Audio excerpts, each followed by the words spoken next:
কিরে ক্ষেত, আজ অন্তত একটা নতুন শার্ট পরতে পারতে। আজ তো কলেজে অনুষ্ঠান। ধুর, তুই যে কি বলিস। ও নতুন শার্ট কিভাবে কিনবে বলতো? ওদের তো খাবারই জোটে না ঠিক মতো। তুই একদম ঠিক বলেছিস। যে টাকা দিয়ে শার্ট কিনবে সেই টাকা দিয়ে ওদের এক সপ্তাহ সংসার চলবে। এই কথা বলে ওরা দুজন হাসাহাসি করতে লাগলো। নীলয় এতক্ষণ দাঁড়িয়ে ওদের সব কথা শুনছিল। এবার সে কাছে এসে বলল, আমাকে নিয়ে তোদের এত ভাবতে হবে না। আমি নতুন শার্ট পরি আর ছেঁড়া শার্ট পরি, সেটা আমার ব্যাপার। তোদের কে ভাবতে বলেছে? তোকে নিয়ে আমাদের ভাবার সময় নাই, কিন্তু তোর এই পুরাতন শার্টে আমাদের কলেজের মান সম্মান নষ্ট হচ্ছে। গরিব ক্ষেত হয়ে এত বড় কলেজে ভর্তি হয়েছিস কেন? আমার মেধা আছে, আমাকে ভর্তি করেছে। তোদের মতো বাবার টাকা দিয়ে ভর্তি হইনি। নীলয়ের কথা শুনে আশেপাশে দাঁড়িয়ে থাকা কয়েকজন হো হো করে হেসে উঠল। কলেজের করিডোর জুড়ে তখন অনুষ্ঠান উপলক্ষে সাজসজ্জা, রঙিন ব্যানার আর স্টুডেন্টদের ভিড়। সবাই নতুন নতুন পোশাকে এসেছে। শুধু নীলয় পুরনো ফ্যাকাশে একটা শার্ট পরে দাঁড়িয়ে আছে। শার্টটার হাতার কাছে একটু সেলাই করা, কিন্তু ছেলেটার চোখে কোনো লজ্জা নেই, বরং একরকম তীব্র আত্মসম্মান জ্বলছে। ওহো, কথা বলতে শিখে গেছে দেখছি। ক্ষেত আবার মেধার কথাও বলে। এই কলেজে তোর মতো গরিবদের মানায় না, বুঝলি? তুই ক্লাসে ঢুকলেই মনে হয় কলেজের গেটে কোনো ভিখারি ঢুকে পড়েছে। চারপাশে আবার হাসি শব্দ উঠল। নীলয় এবার দাঁত চেপে ওদের দিকে তাকালো। তার চোখের দৃষ্টি এতটাই ঠান্ডা ছিল যে কয়েক সেকেন্ডের জন্য ছেলেগুলো থেমে গেল। তোদের একটা জিনিস বুঝি না, মানুষ গরিব হলেই কি মানুষ না? যার টাকা আছে শুধু সেই মানুষগুলোই দাম পায় সমাজে। হ্যাঁ, টাকা থাকলেই মানুষ দাম পায়। তোর মতো ফকিরদের কেউ দাম দেয় না। তাই নাকি? তাহলে তোদের বাবার টাকা ছাড়া তোদের নিজের কোনো দাম নাই? এই ফকির, বেশি মুখ চালাস না। তোর জায়গা কোথায় সেটা ভুলে যাস না। আমার জায়গা আমি খুব ভালো করেই জানি, কিন্তু তোদের সমস্যা হলো তোরা নিজের যোগ্যতা জানিস না।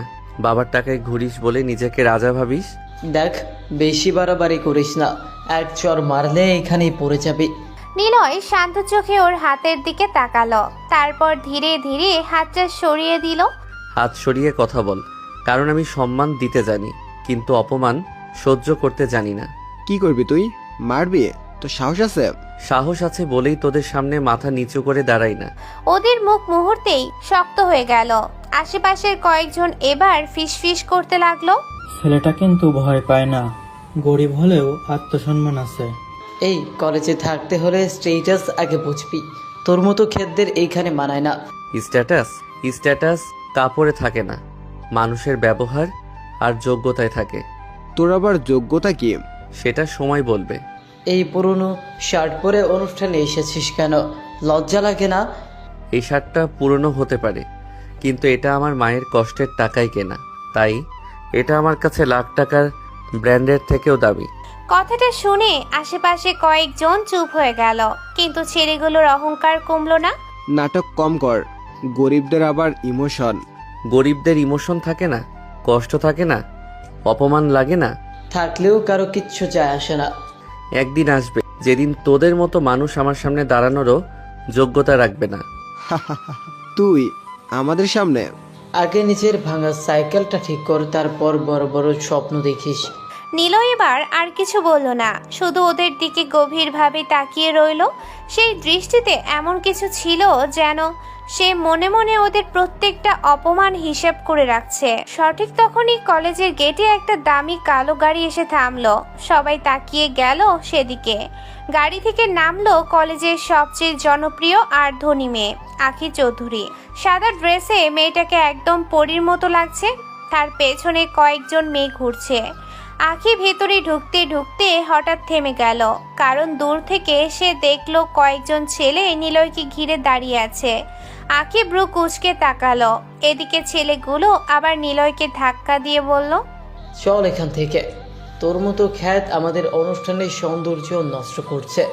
নীলয় এবার ধাক্কা খেয়েও পড়ে গেল না, বরং স্থির চোখে তাকিয়ে বলল, আমি নিজে থেকে গেলে যাব, তোদের কথায় না। না গেলে কি করব জানিস?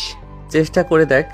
ছেলেটা এবার রেগে গিয়ে হাত তুলতেই হঠাৎ পেছন থেকে একটা মেয়েলি কণ্ঠ ভেসে এলো, স্টপ ইট। সবাই ঘুরে তাকালো।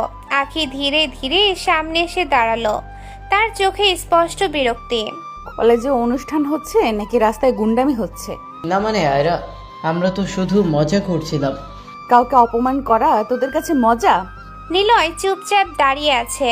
তার চোখে কোনো দুর্বলতা নেই, বরং অদ্ভুত রহস্যময় শান্তি। আখি কয়েক সেকেন্ড নিলয়ের দিকে তাকিয়ে রইল। কেন জানি ছেলেটার চোখের দিকে তাকালে তার ভিতর কেমন অদ্ভুত অনুভূতি হয়, যেন এই সাধারণ খ্যাত ছেলেটা মাঝে এমন কিছু লুকিয়ে আছে যেটা কেউ জানে না। আর নিলয়, সে শুধু আখির দিকে একবার তাকিয়ে শান্ত গলায় বলল, আমার জন্য কাউকে কিছু বলতে হবে না, আমি নিজের সম্মান নিজেই রাখতে পারি। কথাটা বলেই নিলয় সেখান থেকে চলে যেতে লাগলো। আর আখি আবার অবাক চোখে তাকিয়ে রইল তার চলে যাওয়ার দিকে। নিলয় ধীরে ধীরে করিডোর থেকে বের হয়ে কলেজের পেছনে পুরনো বট গাছটার নিচে গিয়ে বসলো। চারপাশের অনুষ্ঠানের হইচই, মাইকের শব্দ, হাসাহাসি সবই ভেসে আসছে, কিন্তু ছেলেটার মুখে কোনো অনুভূতি নেই। সে চুপচাপ মাটির দিকে তাকিয়ে বসে আছে। হালকা বাতাসে তার শার্টের ছেঁড়া অংশটা নড়ছে। কয়েক মুহূর্ত আগের অপমানগুলো যেন বারবার কানে বাজছে। খ্যাত ভিখারি গরিব। নিলয় চোখ বন্ধ করে একটা দীর্ঘশ্বাস ফেলল। তারপর পকেট থেকে একটা পুরনো বাটন ফোন বের করলো। ফোনটার স্ক্রিনে অসংখ্য কোডের মতো কিছু লেখা। নিলয় কয়েক সেকেন্ড সেদিকে তাকিয়ে আবার ফোনটা বন্ধ করে রাখলো। ঠিক তখনই পেছন থেকে একটা পরিচিত কণ্ঠ ভেসে এলো। আরে এখানে কি করিস? চল অনুষ্ঠানের দিকে যাই। নিলয় মাথা তুলে তাকালো। সিয়াম হাতে 2 কাপ চা নিয়ে দাঁড়িয়ে আছে, মুখে আগের মতোই হাসি। সিয়াম নিলয়ের পাশে বসে 1 কাপ চা এগিয়ে দিল। নে গরম গরম চা। তুই যা, আমি এখানেই ঠিক আছি। কেন খাবি না? আমার এসব পুরনো শার্টে ওখানে মানায় না। কথাটা বললেও তার গলায় কোনো অভিযোগ ছিল না, বরং অভ্যেস হয়ে যাওয়া কষ্ট ছিল। সিয়াম কয়েক সেকেন্ড চুপ করে রইল। তারপর হঠাৎ নিলয়ের মাথায় হালকা একটা চাপড় দিয়ে বলল, বেশি কথা বলিস না, শার্টে কখনো মানুষ চেনা যায় না। সবাই তো আর তোর মতো ভাবে না। সবাইকে নিয়ে ভাবিস কেন? পৃথিবীর কাজই হলো বিচার করা। আজ শার্ট দেখে বলবে, কাল জুতো দেখে বলবে, কিন্তু তুই যদি একদিন বড় কিছু করিস, তখন আবার এই মানুষগুলোরাই তোর সামনে দাঁড়িয়ে তেল মারবে। বড় কিছু করার স্বপ্ন দেখাটাও মাঝে মাঝে অপরাধ মনে হয়। তুই এই কথা বলছিস? যে ছেলে রাত জেগে ল্যাপটপে কি করে আজ আমরাও বুঝি না, সে হাল ছেড়ে দিচ্ছে। হাল ছাড়িনি, শুধু মাঝে মাঝে মানুষগুলোর কথা শুনে মনে হয় আমি সত্যি বোধহয় ভুল জায়গায় চলে এসেছি। একটা কথা বলি, তুই এই কলেজের সবচেয়ে আলাদা মানুষ। আলাদা মানে? তোর চোখ দেখলেই বোঝা যায় তুই সাধারণ কেউ না। তোর মধ্যে তেমন কিছু একটা আছে যেটা সবাই বুঝতে পারে না। নিলয় কিছু বলল না, শুধু হালকা হাসলো। ঠিক তখনই অনুষ্ঠান মঞ্চের দিক থেকে গান বাজতে শুরু করলো। পুরো কলেজে যেন উৎসবের আমেজ ছড়িয়ে গেল। সিয়াম উঠে দাঁড়িয়ে বলল, চল না দোস্ত, আজকে অনুষ্ঠান, সারাদিন মুখ গোমড়া করে থাকবি? না রে, ভালো লাগছে না। ওই ছেলেগুলোর কথায় মন খারাপ করেছিস? অভ্যাস হয়ে গেছে। এই একটা জিনিস আমার ভালো লাগছে না, তুই সব কষ্ট চুপচাপ সহ্য করিস কেন? কখনো কাউকে কিছু বুঝতে দিস না। সব যুদ্ধ সবার সামনে লড়া যায় না। তোর পরিবারে কি খুব বেশি সমস্যা? মা অনেক কষ্ট করে, আমি চাই না তার কষ্ট আরো বাড়ুক। আন্টি অনেক ভালো মানুষ। আমার পৃথিবীতে যদি কাউকে সবচেয়ে বেশি ভালোবাসি সেটা আমার মা। ঠিক তখনই নিলয়ের ফোনে একটা মেসেজ আসলো। নিলয় ফোন বের করে স্ক্রিনের দিকে তাকাতেই তার চোখের দৃষ্টি বদলে গেল।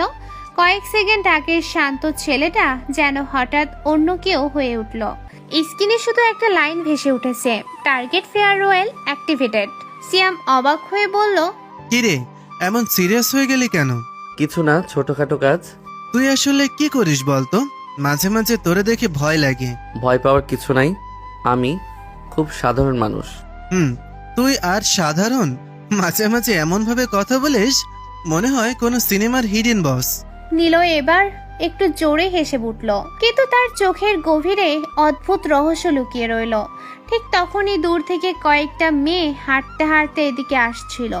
তাদের মাঝখানে আখি হঠাৎ দূর থেকে নিলয়কে গাছের নিচে বসে থাকতে দেখে থেমে গেল। তার বান্ধবী বলল, কি হলো? জানি না, ছেলেটাকে যত দেখি ততই অদ্ভুত লাগে। ওই খ্যাতটাকে?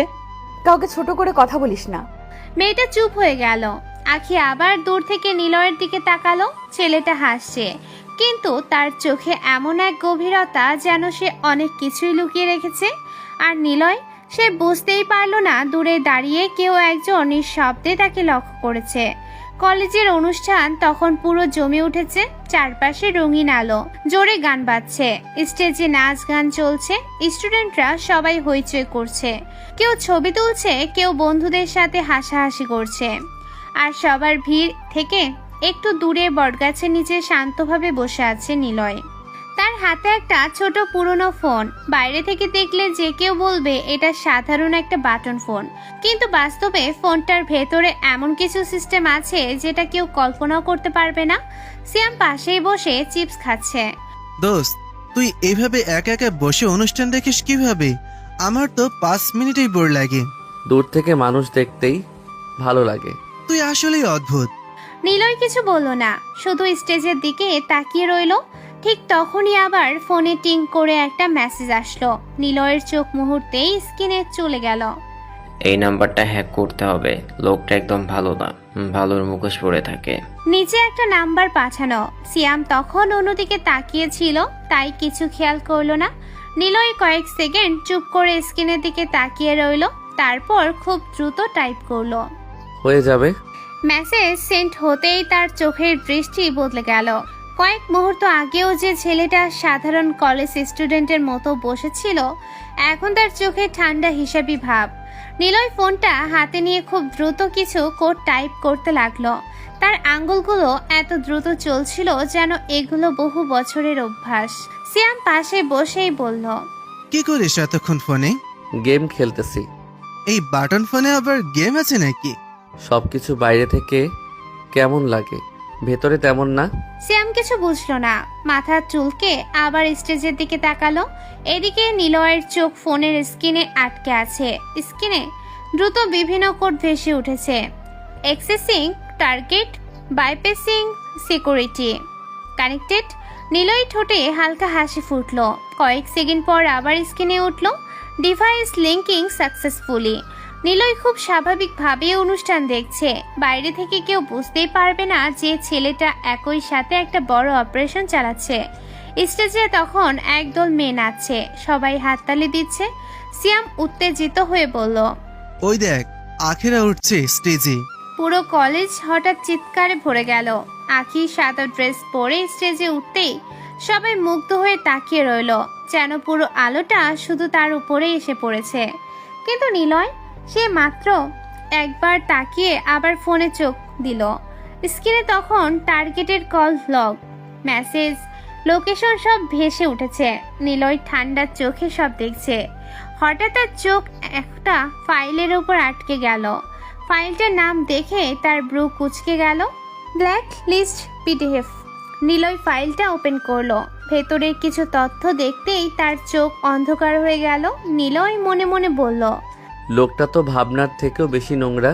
তার চোখে এবার স্পষ্ট ঘৃণা ফুটে উঠল। ঠিক তখনই আবার মেসেজ আসলো, কিছু পেয়েছো? লোকটার আসল চেহারা বের করতে বেশি সময় লাগবে না। তোমার উপরে ভরসা আছে, শ্যাডো। শ্যাডো। নামটা দেখে নিলয়ের চোখ মুহূর্তের জন্য থেমে গেল। সিয়াম পাশে বসে হঠাৎ বলল, কি রে, এত চুপ কেন? কিছু না। মাঝে মাঝে মনে হয় তুই অন্য কোনো দুনিয়ায় থাকিস। সবাই নিজের নিজের যুদ্ধ নিয়ে ব্যস্ত থাকো। ঠিক তখনই স্টেজ থেকে আখির কণ্ঠ ভেসে এলো। সে গান গাইছে, পুরো কলেজ একদম শান্ত হয়েও শুনছে। সিয়াম মুগ্ধ হয়ে বলল, মেয়েটা কিন্তু সত্যি সুন্দর গায়। নিলয় এবার ধীরে মাথা তুলে স্টেজের দিকে তাকালো। আখির চোখ হঠাৎ দর্শকদের মাঝে নিলয়ের ওপর এসে থামলো। কয়েক সেকেন্ডের জন্য দুজনের চোখ এক হলো। নিলয় শান্ত, আখির বুকের ভেতর অদ্ভুত একটা অনুভূতি। সে বুঝতে পারছে না কেন এই সাধারণ ছেলেটার চোখে এত রহস্য। এদিকে নিলয়ের ফোনে আবার নোটিফিকেশন এলো, ফুল অ্যাক্সেস গ্রান্টেড। নিলয়ের ঠোঁটের কোণে ধীরে ধীরে একটা রহস্যময় হাসি ফুটে উঠল। সে মনে মনে বলল, খেলা এখন শুরু। কলেজের অনুষ্ঠান তখন একদম জমে উঠেছে। চারপাশে রঙিন আলো ঝলমল করছে। বিশাল স্টেজের সামনে অসংখ্য স্টুডেন্ট দাঁড়িয়ে চিৎকার করছে। মাইকের শব্দে পুরো কলেজ কাঁপছে। আর এই সব হইচইয়ের মাঝেও বট গাছের নিচে একদম শান্তভাবে বসে আছে নিলয়। বাইরে থেকে দেখলে মনে হবে সাধারণ একটা গরিব ছাত্র অনুষ্ঠান দেখছে, কিন্তু বাস্তবে এই মুহূর্তে সে কারোর পুরো জীবন নিজের স্ক্রিনে খুলে বসে আছে। তার পুরনো ফোনটার স্ক্রিনে একের পর এক কোড ভেসে উঠেছে। Access complete, private files snatch, hidden accounts found.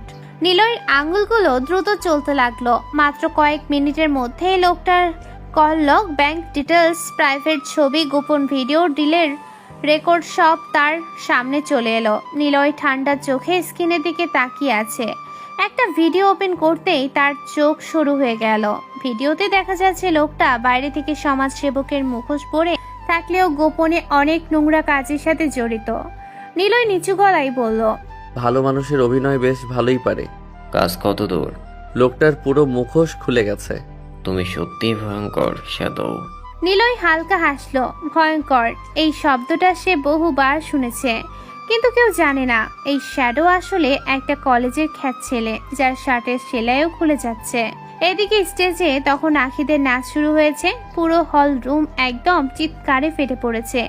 আখি লাল সাদা ড্রেস পরে নাচছে। আলো এসে তার মুখে পড়েছে। সবাই মুগ্ধ হয়ে তাকিয়ে আছে, কিন্তু আখির চোখ বারবার ভিড়ের মাঝে গিয়ে থামছে শুধু একজনের উপর, নিলয়।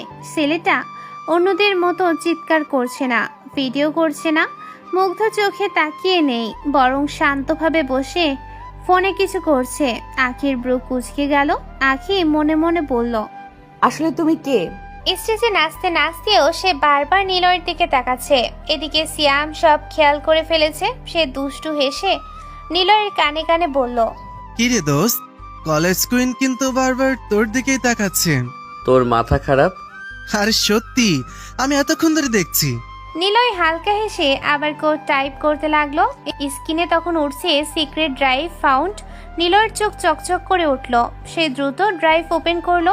ভেতরে অসংখ্য গোপন ফাইল। কিছু দেখতেই তার চোখ ঠান্ডা হয়ে গেল। নিলয় নিচু গলায় বলল, নোংরা মানুষ। দোস্ত, তুই কি আসলে গেম খেলিস নাকি নাসার সিস্টেম চালাস? দুটোর মাঝামাঝি কিছু একটা। তোর হাসিটাও সন্দেহজনক। নিলয় মাথা নাড়ল। এদিকে স্টেজে আখির নাচ শেষ হতেই পুরো কলেজ হাততালিতে ফেটে পড়ল। আখি হালকা হাঁপাতে হাঁপাতে স্টেজ থেকে নিচে নামলো, কিন্তু নামার পরেই তার চোখ খুঁজল নিলয়কে। সে দেখলো নিলয় এখনো গাছের নিচে বসে আছে, মুখে হালকা হাসি, কিন্তু তার চোখে অদ্ভুত ঠান্ডা ভাব। আখির বুকের ভেতর কেমন যেন ধক করে উঠল। ঠিক তখনই তার বান্ধবী এসে বলল, আখি চল ছবি তুলবো। কিরে, কোথায় তাকিয়ে আছিস? কেউ না। কিন্তু তার মন বারবার নিলয়ের কাছেই চলে যাচ্ছে। এদিকে নিলয়ের ফোনে আবার নোটিফিকেশন এলো, ফুল ড্রাইভ ক্লোনেড সাকসেসফুলি। নিলয় গভীরভাবে স্ক্রিনের দিকে তাকিয়ে রইল। লোকটার জীবনের প্রতিটা গোপন জিনিস এখন তার হাতে। সে ধীরে ধীরে টাইপ করলো, কাজ শেষ। Payment send. ঠিক তখনই নিলয়ের ফোনে আরেকটা সিকিউর নোটিফিকেশন উঠল, 50,000 CAD ট্রান্সফারেড সাকসেসফুলি। সিয়াম হঠাৎ পাশে তাকিয়ে বলল, কিরে, হাসছিস কেন একা একা? এমনি। তুই না একদিন আমার হার্ট অ্যাটাকের কারণ হবি। নিলয় এবার হেসে উঠল। অনেকদিন পর তার মুখে সত্যিকারের হাসি ফুটল, কিন্তু কেউ জানে না এই হাসির আড়ালে লুকিয়ে আছে কানাডার সবচেয়ে ভয়ঙ্কর তরুণ বিলিয়নিয়ারদের একজন। যে মুহূর্তে কলেজের সবাই তাকে খ্যাত বলে অপমান করছে, ঠিক সেই মুহূর্তে বিদেশের বড় বড় মানুষ তার এক মেসেজের অপেক্ষায় বসে থাকে। বিকেলের আলো ধীরে ধীরে স্নান হয়ে আসছে। শহরের কোলাহল পিছনে ফেলে নিলয় তার পুরনো সাইকেলটা চালিয়ে ছোট্ট গলির ভেতর ঢুকলো। সারাদিন কলেজের অনুষ্ঠান, মানুষের অপমান আর গোপন ভয়ঙ্কর কাজ সামলানোর পরেও ছেলেটার মুখে ক্লান্তির ছাপ নেই, বরং একটা অদ্ভুত শান্ত ভাব। রাস্তার পাশে ছোট ছোট দোকান, বাচ্চাদের খেলাধুলা, চায়ের দোকানের আড্ডা, সবকিছু পেরিয়ে সে এসে থামলো একটা ছোট্ট টিনের বাড়ির সামনে। বাড়িটা খুব সাধারণ, দেয়ালের রং উঠে গেছে, টিনের চালের কয়েক জায়গা মরিচা পড়া, ছোট্ট উঠানে কিছু গাছ, কিন্তু এই বাড়িটা নিলয়ের পৃথিবী। নিলয় সাইকেলটা রেখে ধীরে দরজা খুলে ভেতরে ঢুকলো।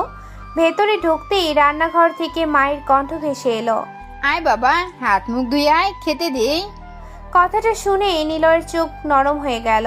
এই পৃথিবীতে একটা জায়গাতেই সে সত্যিকারের শান্তি পায়, তার মা। নিলয় ব্যাগটা নামিয়ে বলল, তুমি খেয়েছো? না রে, তোর জন্য অপেক্ষা করছিলাম। মা, তোমাকে কতবার বলেছি তোমার শরীর বেশি ভালো না, তাড়াতাড়ি খেয়ে নিও। আমার জন্য অপেক্ষা কেন করতে হবে? আমি তো এসে নিজেই খেতে পারি। সারাদিন বাইরে থাকিস, একসাথে না খেলে আমার ভালো লাগে না। নিলয় দীর্ঘশ্বাস ফেলল। ঠিক তখনই পাশের রুম থেকে দৌড়ে বের হয়ে এলো ছোট্ট একটা মেয়ে।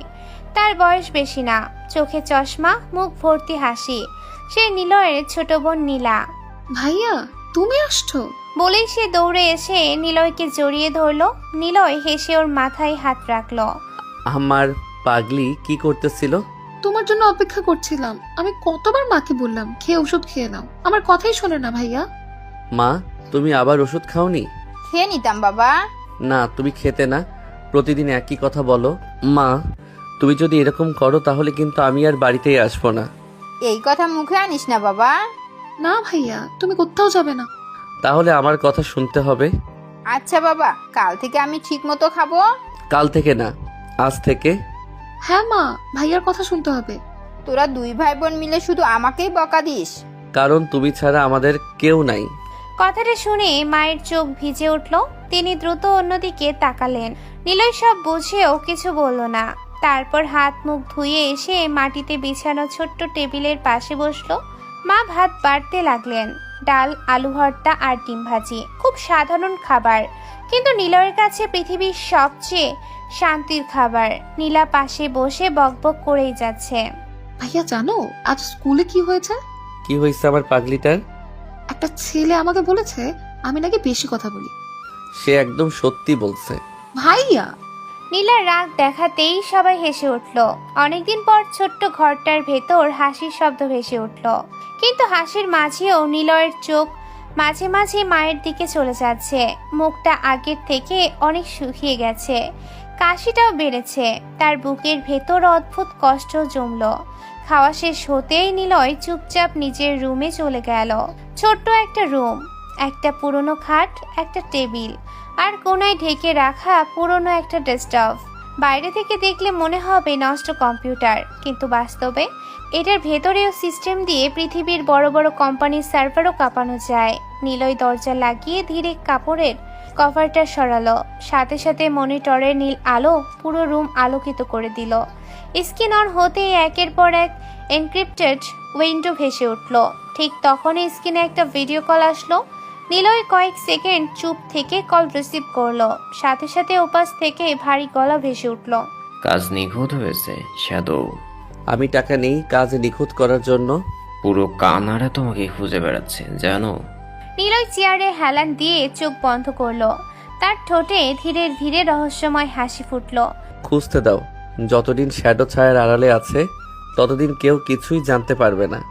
ছোট্ট ঘরটার দরজা বন্ধ। বাইরে টিনের চালে হালকা বৃষ্টির শব্দ পড়ছে। পুরো বাড়িটা নিস্তব্ধ হয়ে গেছে। মা আর নীলা ঘুমিয়ে পড়েছে, কিন্তু নিলয়ের রাত এখনো শুরু। রুমের আলো বন্ধ, শুধু ডেস্কটপের নীল আলো পুরো ঘর আলোকিত করে রেখেছে।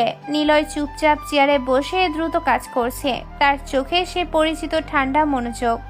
স্ক্রিনে একসাথে অসংখ্য উইন্ডো খোলা। কোথাও শেয়ার মার্কেটের গ্রাফ ওঠানামা করছে, কোথাও সিকিউর সার্ভার, কোথাও কোটি কোটি টাকার ট্রানজেকশন।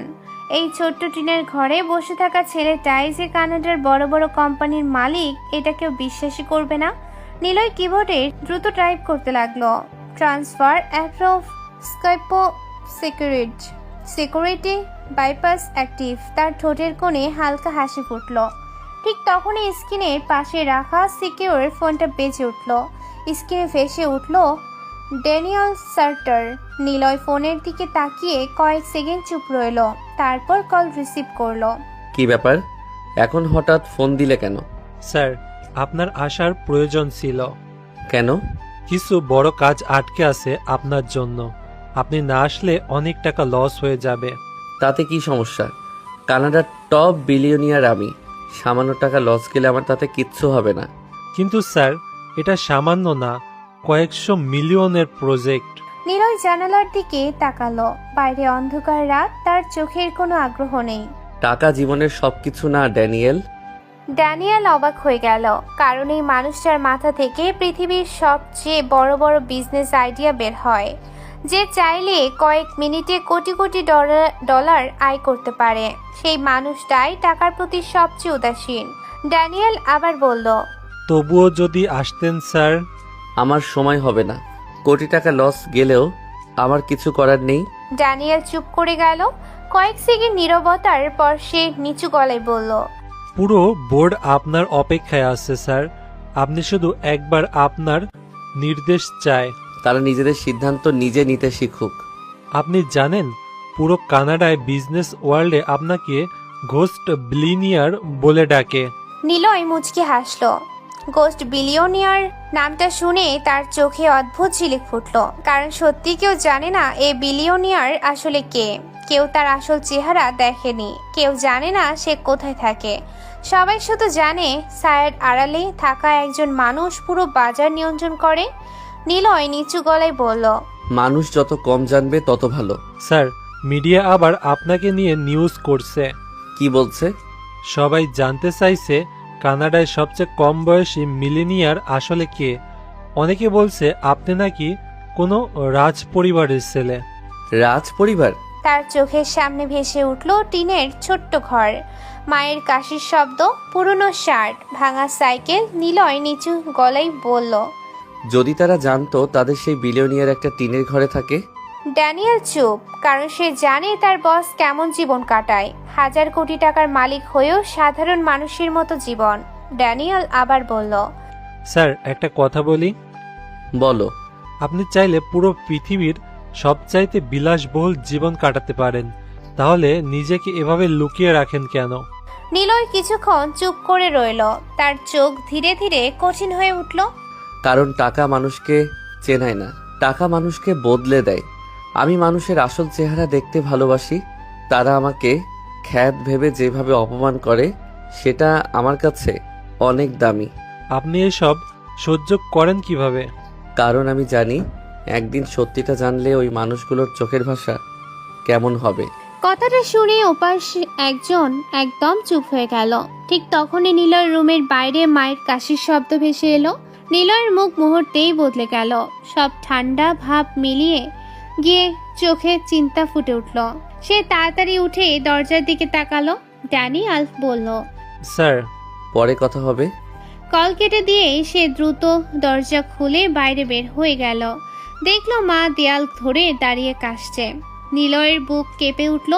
সে দৌড়ে গিয়ে মাকে ধরে ফেলল। মা, কি হয়েছে? কিছু না বাবা, পুরনো কাশি। নিলয়ের চোখ অন্ধকার হয়ে গেল। কারণ পৃথিবীর সব টাকা থাকলেও তার সবচেয়ে প্রিয় মানুষটার কষ্ট যে সে সহ্য করতে পারে না। গভীর রাত, পুরো বাড়ি নিস্তব্ধ। শুধু মাঝে মধ্যে টিনের চালের ওপর বৃষ্টির টুপটাপ শব্দ ভেসে আসছে।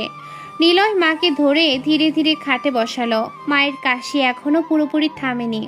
মুখটা আগের থেকে আরো শুকিয়ে গেছে। নিলয়ের বুকের ভেতর কেমন মোচড় দিয়ে উঠল।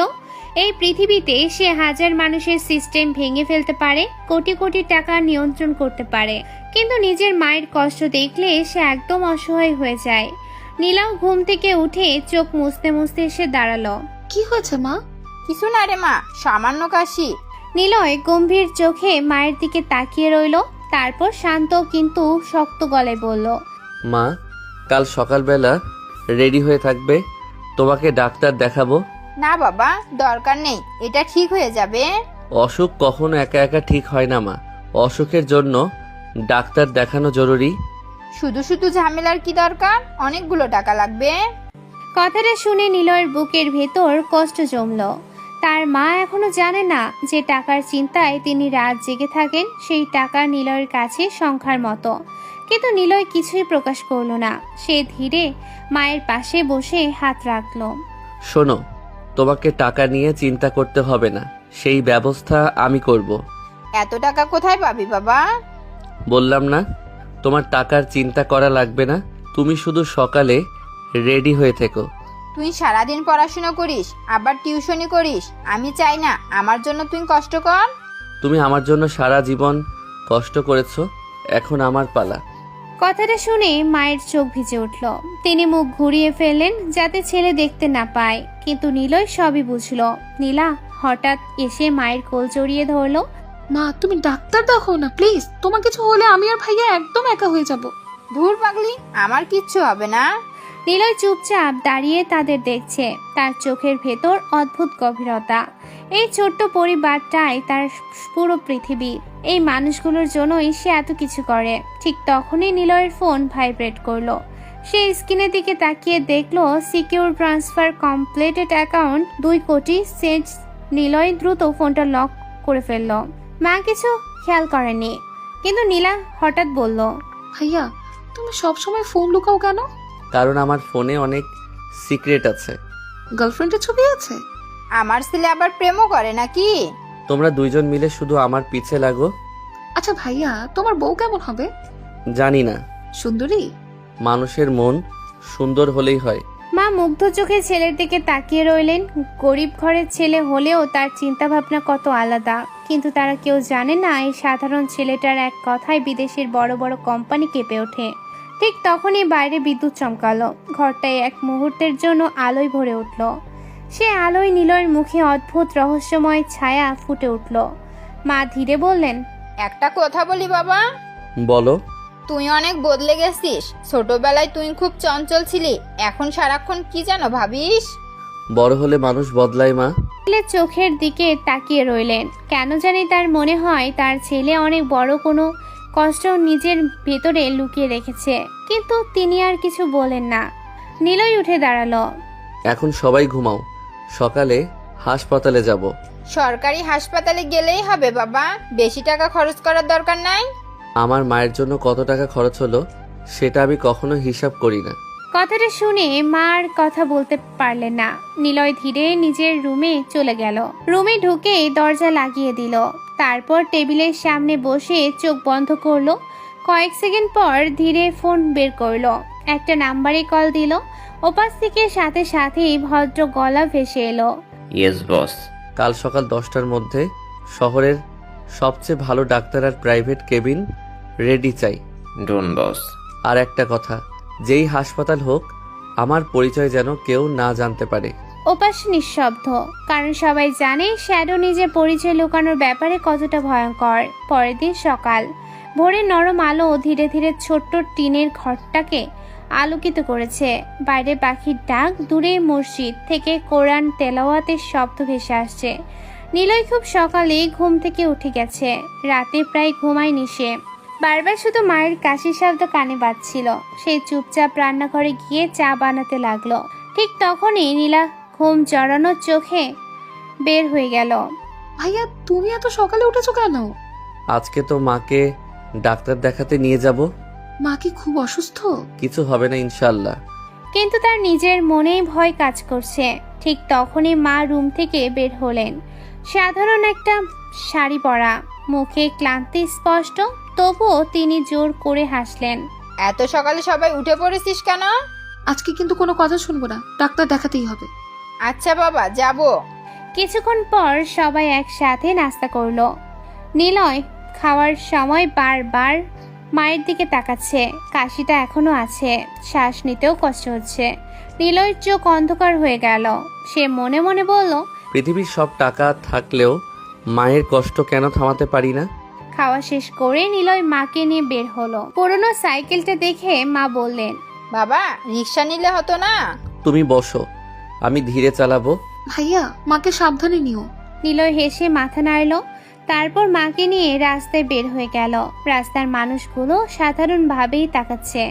কেউ ভাবছেও না এই ছেলেটার অ্যাকাউন্টে হাজার হাজার কোটি টাকা আছে। কেউ জানে না এই সাধারণ শার্ট পরা ছেলেটাই বিদেশের বড় বড় মানুষদের নিয়ন্ত্রণ করে। সে ঠিক সাধারণ মানুষের মতোই মাকে নিয়ে হাসপাতালে যাচ্ছে। একটা প্রাইভেট হাসপাতালের সামনে এসে নিলয় সাইকেল থামালো। হাসপাতালটা শহরের সবচেয়ে নামকরা।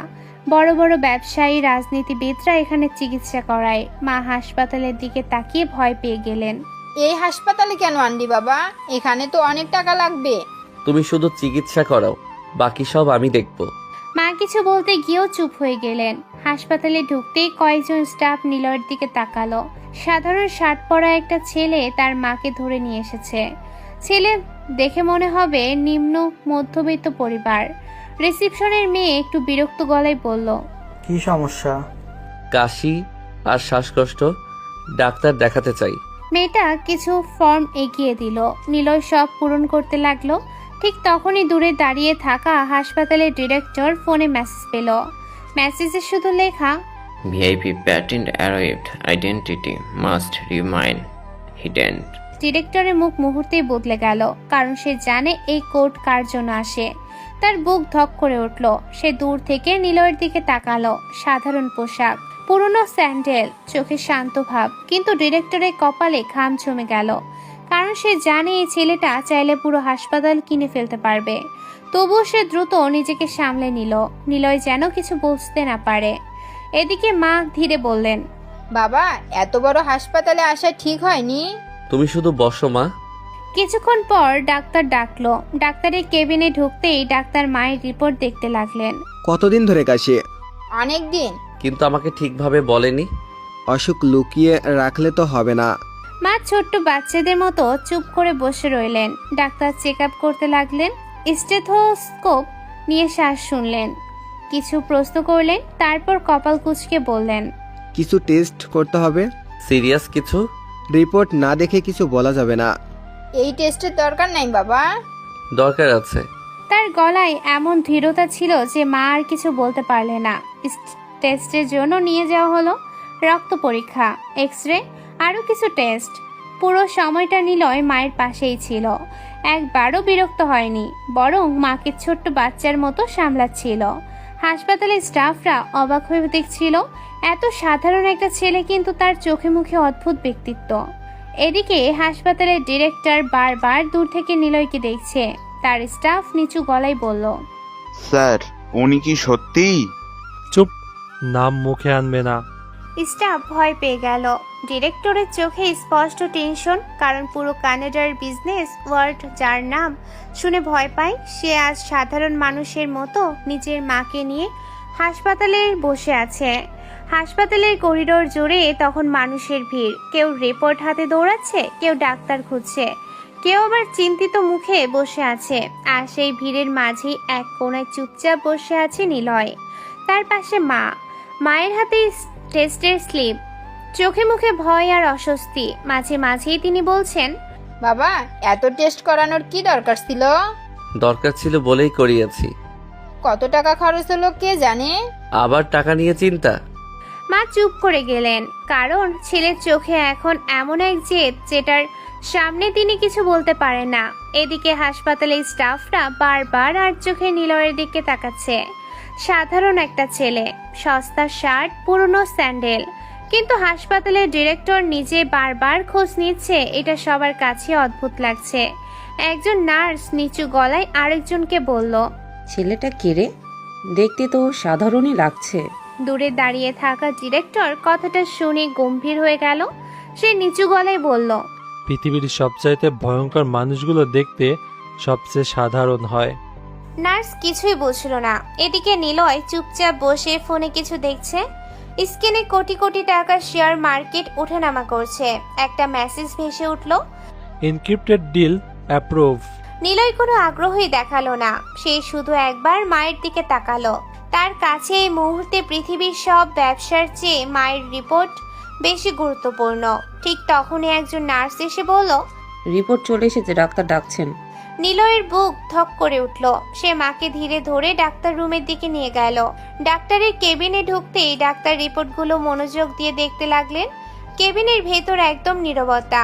মা নার্ভাস হয়ে বসে আছেন। নিলয়ের চোখ স্থির ডাক্তারের উপর।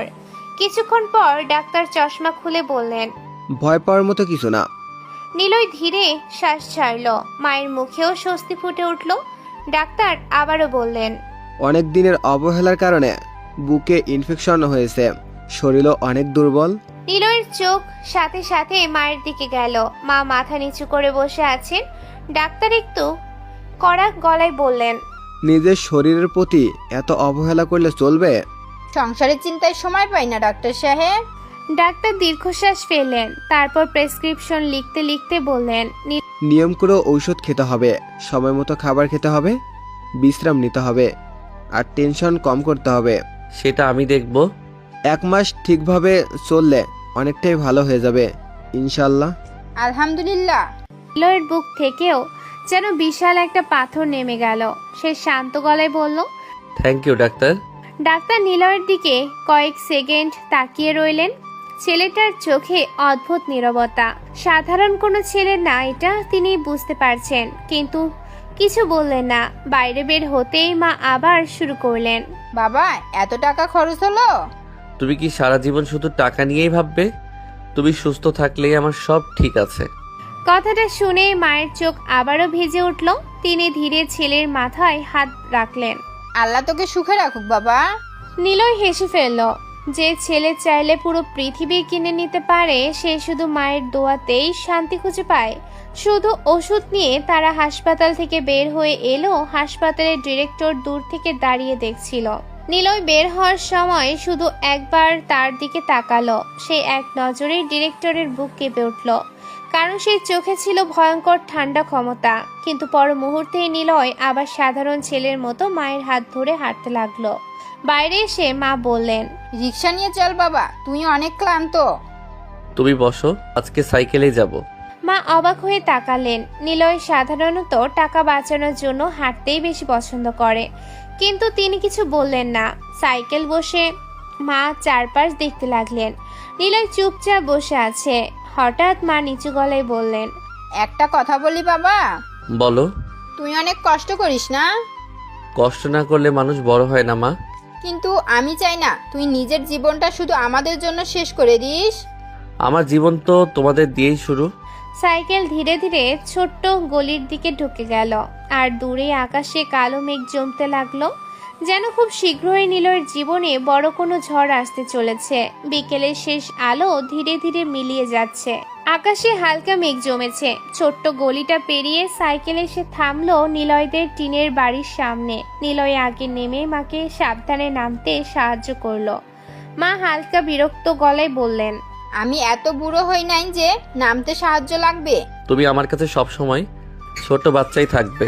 মা হেসে মাথা নাড়লেন। ঠিক তখনই ঘরের ভেতর থেকে নীলা দৌড়ে বের হয়ে এলো, মুখ ভর্তি দুশ্চিন্তা। ভাইয়া কি ধরা পড়লো মায়ের? সে প্রায় দৌড়ে এসে মায়ের হাত ধরে ফেললো। নিলয় নীলার মাথায় হাত রেখে শান্ত গলায় বলল, এমন কিছু না, ঠিক মতো ওষুধ খেলেই ঠিক হয়ে যাবে। সত্যি? কিন্তু একটা কাজ তোর। কি কাজ? তুই শুধু দেখে রাখবি মা ঠিক মতো খায় নাকি আর ওষুধ খায় নাকি। মা আমার কথা শোনে? সে তো তোমার জন্য না খেয়ে বসে থাকে সারাদিন। আরে আমি কি ইচ্ছে করে করি নাকি? মা আর যদি কোনো অনিয়ম করে সাথে সাথে আমাকে জানাবি।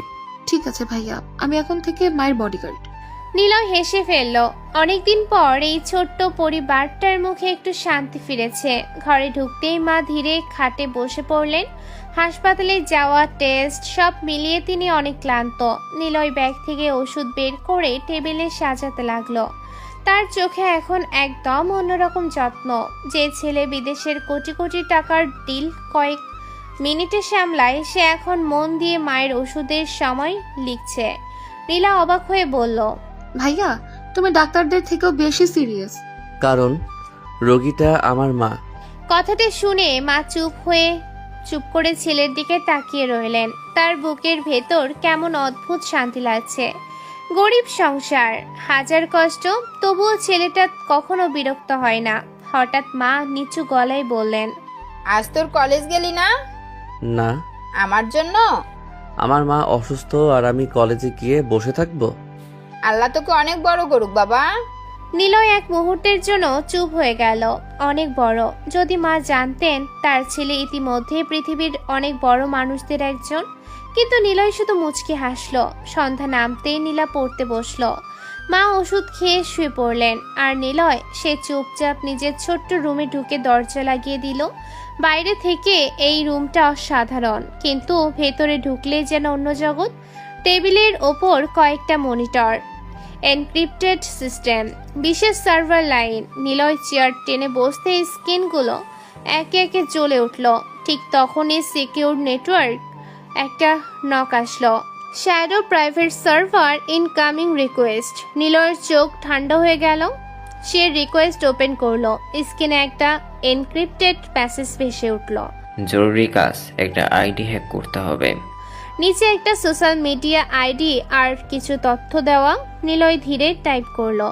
কারণ লোকটা মেয়েদের ব্ল্যাকমেইল করে, অনেক প্রমাণ আছে, কিন্তু সরাসরি ধরা যায় না। নিলয়ের চোখ মুহূর্তেই অন্ধকার হয়ে গেল। সে মেয়েদের উপর অন্যায় একদম সহ্য করতে পারে না। স্ক্রিনে আবার মেসেজ এলো। আমাদের সাথেও আছে। নিলয় কয়েক সেকেন্ড চুপ করে রইল, তারপর ঠান্ডা গলায় টাইপ করলো। কাজ শুরু হচ্ছে। মুহূর্তের মধ্যেই পুরো রুমের পরিবেশ বদলে গেল। স্ক্রিনে দ্রুত কোড ভেসে উঠতে লাগলো। এক্সেসিং টার্গেট, ফেয়ারওয়েল ডিটেক্টেড, বাইপাসিং সিকিউরিটি। নিলয়ের আঙ্গুলগুলো এত দ্রুত চলছে যেন মেশিনও হার মেনে যায়। তার চোখে এখন সেই ভয়ঙ্কর শান্তি, যে শান্তির আড়ালে লুকিয়ে থাকে ঝড়। এদিকে বাইরে মা ধীরে নীলাকে বলছে, তোর ভাইটা খুব চুপচাপ হয়ে গেছে না? কিন্তু ভাইয়া আমাদের অনেক ভালোবাসে। মাঝে মাঝে মনে হয় ওর ভেতরে অনেক কিছু লুকানো। ভাইয়া সুপার হিরো হলে কেমন হতো বলো তো? মা হেসে ফেললেন, কিন্তু তারা কেউ জানেই না এই মুহূর্তে তাদের সেই সাধারণ ছেলেটাই অন্ধকার দুনিয়ার সবচেয়ে ভয়ঙ্কর নাম হয়ে উঠেছে শ্যাডো, যার এক ক্লিকেই মানুষের লুকানো মুখোশ খুলে যায়। রাত গভীর হচ্ছে। ছোট্ট টিনের ঘরটার বাইরে শুধু কুকুরের ডাক আর বাতাসের শব্দ। ভেতরে নিলয়ের রুমে নীল আলো জ্বলছে। মা আর নীলা অনেক আগেই ঘুমিয়ে গেছে, কিন্তু নিলয়ের রাত এখনো শেষ হয়নি। সে চুপচাপ চেয়ারে বসে আছে, সামনে একের পর এক স্ক্রিন খোলা। তার আঙ্গুলগুলো কিবোর্ডের উপর এমনভাবে চলছে যেন এটা তার শরীরেই একটা অংশ। স্ক্রিনে ভেসে উঠছে টার্গেট লিঙ্কেড, ডিপ এক্সেস, এনিটেশন, সোশ্যাল গ্রিল, এক্সট্রাক্টিং। নিলয়ের চোখ একদম ঠান্ডা। এই কাজটা তার কাছে নতুন কিছু না, কিন্তু আজ তার ভেতরে অদ্ভুত একটা রাগ কাজ করছে। লোকটা শুধু ব্ল্যাকমেলই করেনি, অনেক মেয়ের জীবন নষ্ট করেছে। নিলয়ের ঠোঁট শক্ত হয়ে গেল।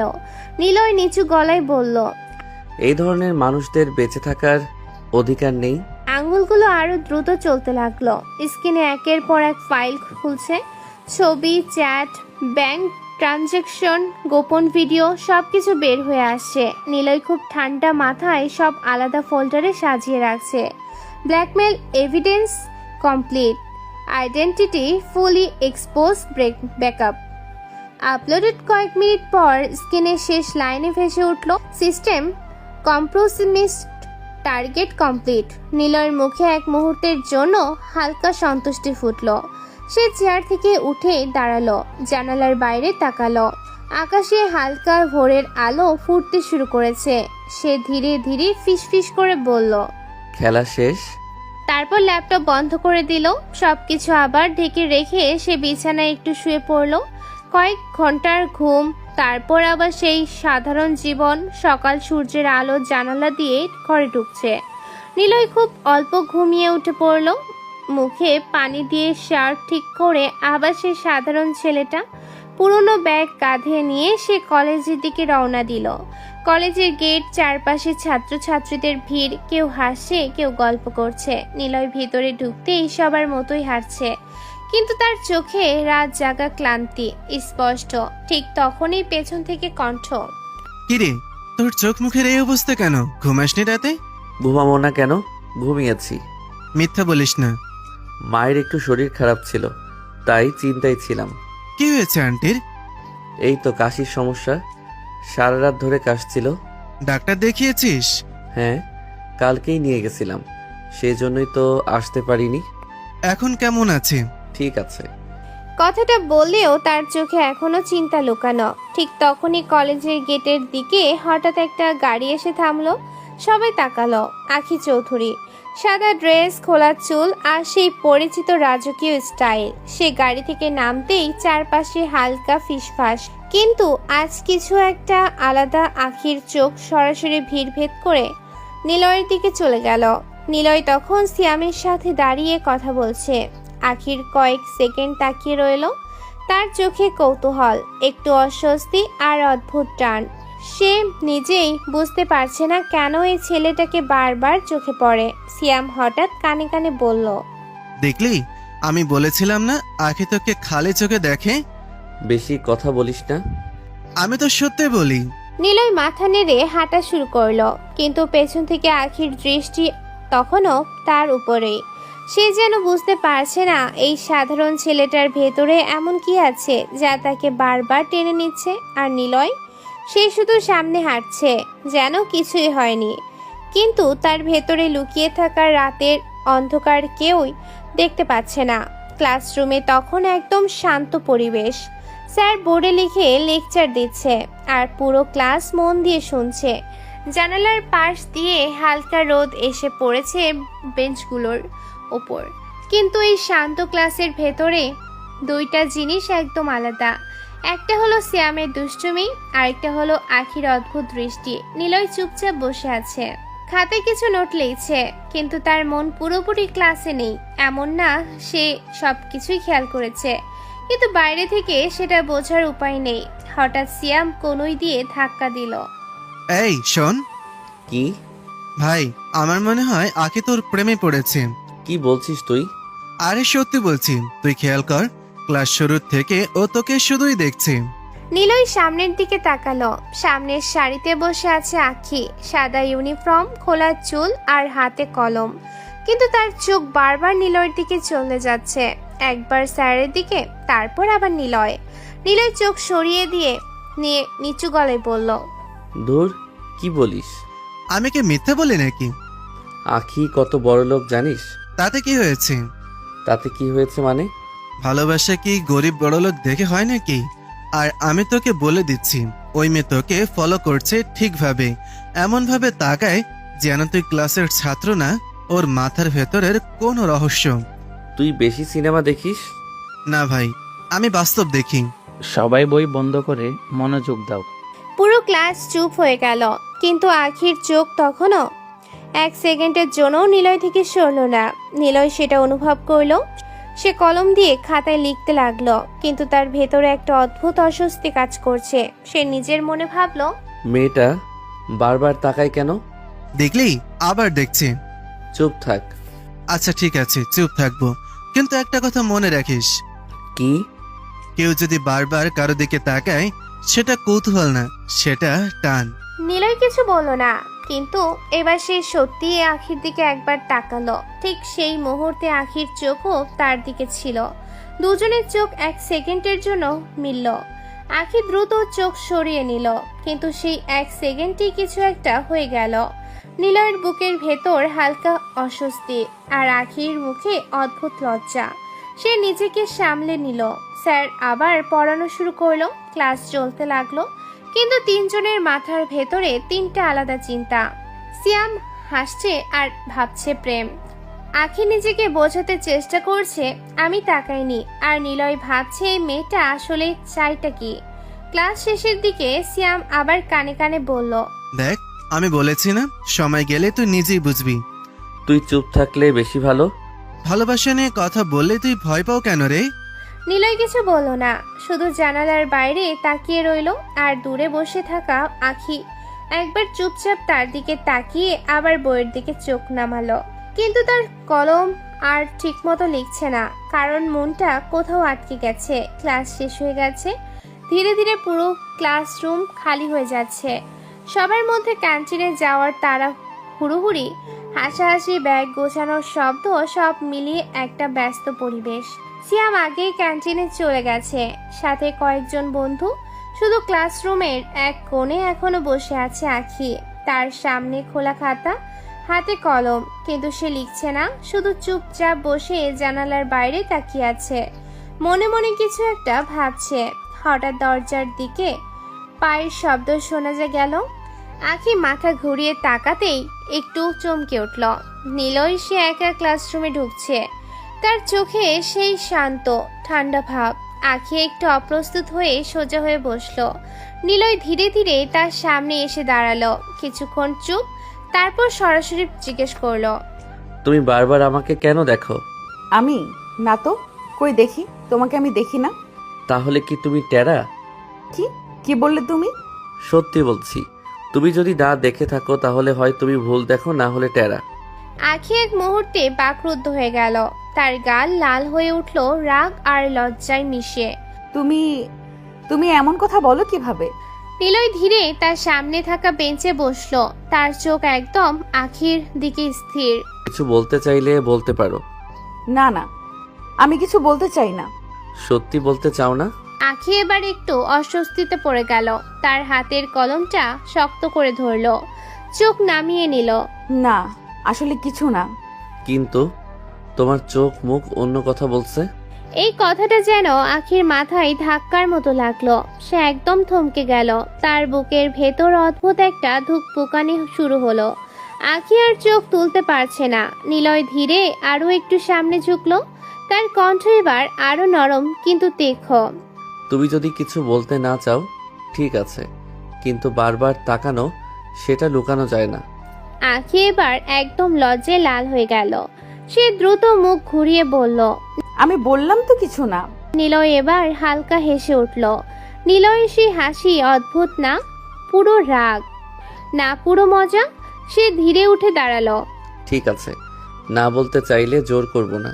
তবে একটা কথা, মানুষ যখন বারবার কারো দিকে তাকায় তখন সেটা সাধারণ কৌতূহল না। এই কথাটা বলে সে একটু থেমে গেল। আখির হৃদস্পন্দন বেড়ে গেল। নিলয় ধীরে বলল, সেটা বা কৌতূহল বা কিছুটা অভ্যাস অথবা অন্য কিছু। আখি আর কিছু বলতে পারলো না। তার গলা শুকিয়ে গেছে। নিলয় একবার তার দিকে তাকিয়ে দরজার দিকে হাঁটা দিল।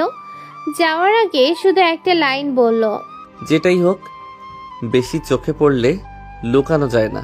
নিলয় চলে গেল। আখি তখনও বসে আছে, চোখ নামানো, গাল লাল, আর বুকের ভেতর একটা অজানা অস্থিরতা। সে নিজেই বুঝতে পারছে না এই সাধারণ খ্যাত ছেলেটা তার চিন্তাগুলোকে এত সহজে নড়াচড়া করাচ্ছে কেন। কলেজের ক্যান্টিন তখন ভিড় ভাট্টায় ভরপুর। টেবিলগুলোর চারপাশে ছাত্রছাত্রীদের আড্ডা, চায়ের কাপের শব্দ আর হাসাহাসি মিলিয়ে একটা ব্যস্ত পরিবেশ। নিলয় ধীরে ধীরে ক্যান্টিনে ঢুকলো। তার মুখ একদম স্বাভাবিক, যেন কিছুই হয়নি, কিন্তু চোখে সে একই শান্ত ঠান্ডা ভাব। দূরের টেবিল থেকে সিয়াম হাত নাড়িয়ে ডাক দিল, এইখানে কি রে, এত দেরি হলো কেন? তেমন কিছু না, এমনি। আবার এমনি এমনি? তোর এত খোঁজাখুঁজি কেন? খোঁজাখুঁজি না, তুই নিজেই রহস্য। নিলয় কিছু বলল না। ওরা দুজন মিলেই সাধারণ খাবার অর্ডার দিল, ডাল ভাত আর ডিম ভাজি। খুব সাধারণ, ঠিক যেমন নিলয়ের জীবন বাইরে থেকে দেখা যায়। খাবার আসার অপেক্ষায় দুজন চুপচাপ বসে আছে। হঠাৎ পাশের টেবিল থেকে কয়েকটা ছেলে মেয়ের হাসির শব্দ ভেসে এলো। এই দেখ, ক্ষেত্রা আবার ক্যান্টিনে বসেছে। ওর কি আর লজ্জা শরম আছে নাকি? সারাদিন পুরনো শার্ট পরে ঘুরে বেড়ায়। সত্যি বললে এমন মানুষদের কলেজে না আসাই ভালো। তাদের কথা একটু একটু করে জোরে হচ্ছে, চারপাশের কয়েকজনও শুনতে পাচ্ছে। সিয়াম মুখ শক্ত করে ফেলল। সে নিচু গলায় বলল, আবার শুরু হলো। কিন্তু নিলয় কোনো প্রতিক্রিয়া দেখালো না। সে শুধু চুপচাপ বসে আছে, মনে হচ্ছে সে শুনছেই না। কিন্তু তার আঙ্গুল টেবিলে ধীরে ধীরে ঠুকঠাক করছে, একটা শান্ত অদ্ভুত তাল। পাশের টেবিলের ছেলেটা আবারও বলল, দেখ, ওর দিকে তাকালে মনে হয় কলেজের স্টাফ ক্লিনার। সবাই হেসে উঠল। কেউ কেউ ফিসফিস করলো, কেউ। সিয়াম এবার রেগে উঠে দাঁড়াতে যাবে, ঠিক তখনই নিলয় হাত তুলে তাকিয়ে দিল। নিলয় খুব শান্ত গলায় বলল, বস। ওরা তোকে অপমান করছে। আমি শুনছি। তারপরও কিছু বলবি না? কথা বললেই কি মানুষ বদলায়? এই কথাটা বলার সময় তার চোখ শান্ত, কিন্তু ভেতরে কিছু একটা ধীরে ধীরে জমছে। পাশের ছেলেগুলো আবার হাসছে। গরিব মানুষ আবার বড় বড় কথা শোনে, দেখো। এইবারও নিলয় চুপ, কিন্তু এবার তার চোখ একটু ধীরে উঠল। সে সরাসরি ওই টেবিলের দিকে তাকালো। চুপ, একদম নীরব দৃষ্টি। এমন দৃষ্টি যে হাসির শব্দ ধীরে ধীরে কমে গেল। 1 সেকেন্ড, 2 সেকেন্ড। ছেলেগুলোর একজন একটু অস্বস্তি বোধ করলো, কিন্তু আবার জোর করে হেসে বলল, কি দেখিস, সমস্যা আছে? নিলয় ধীরে উঠে দাঁড়ালো। পুরো ক্যান্টিনে হঠাৎ যেন একটা চাপা নীরবতা নেমে এলো। সিয়াম নিচু গলায় বলল, দোস্ত শান্ত থাক। নিলয় একবার তাকালো তার দিকে, তারপর আবার ওই টেবিলের দিকে। নিলয়ের গলা এবার শান্ত কিন্তু ভারী স্বর, সমস্যা তোদের মাথায়। সবাই থমকে গেল। নিলয় ধীরে এগিয়ে গেল একদম কাছে। তার চোখ ঠান্ডা, তার গলায় কোনো রাগের চিৎকার নেই, আছে ভয়ঙ্কর শান্ততা। আমাকে নিয়ে কথা বলছিস, সমস্যা নাই, কিন্তু মানুষের সম্মান নিয়ে খেলিস কেন? ও এখন বড় বড় নৈতিকতা শেখাচ্ছিস? আমি কিছু শিখাই না, আমি শুধু দেখি মানুষ আসলে কতটা নিচে নামতে পারে। বেশি কথা বললে থাম। এই একটা শব্দেই পরিবেশ বদলে গেল। ক্যান্টিনে একদম চুপ। নিলয়ের চোখ সরু হয়ে গেছে, তার কণ্ঠ আরো নিচু হয়ে গেল। আবার বলতো আমি কি? ছেলেটা একটু থমকে গেল, তার আত্মবিশ্বাস কমে আসছে, কিন্তু মুখ বাঁচাতে আবার বলল, ক্ষেত। আর কিছু বলতে পারল না। নিলয়ের চোখে এক মুহূর্তে কিছু একটা জ্বলে উঠল। সে ধীরে সামনে এগিয়ে গেল। সিয়াম উঠে দাঁড়িয়ে বলল, শেষবার বললি। পরিবেশ জমে গেল, সবাই নিঃশ্বাস ধরে আছে, কিন্তু ঠিক সেই মুহূর্তে নিলয় আর কিছু করল না।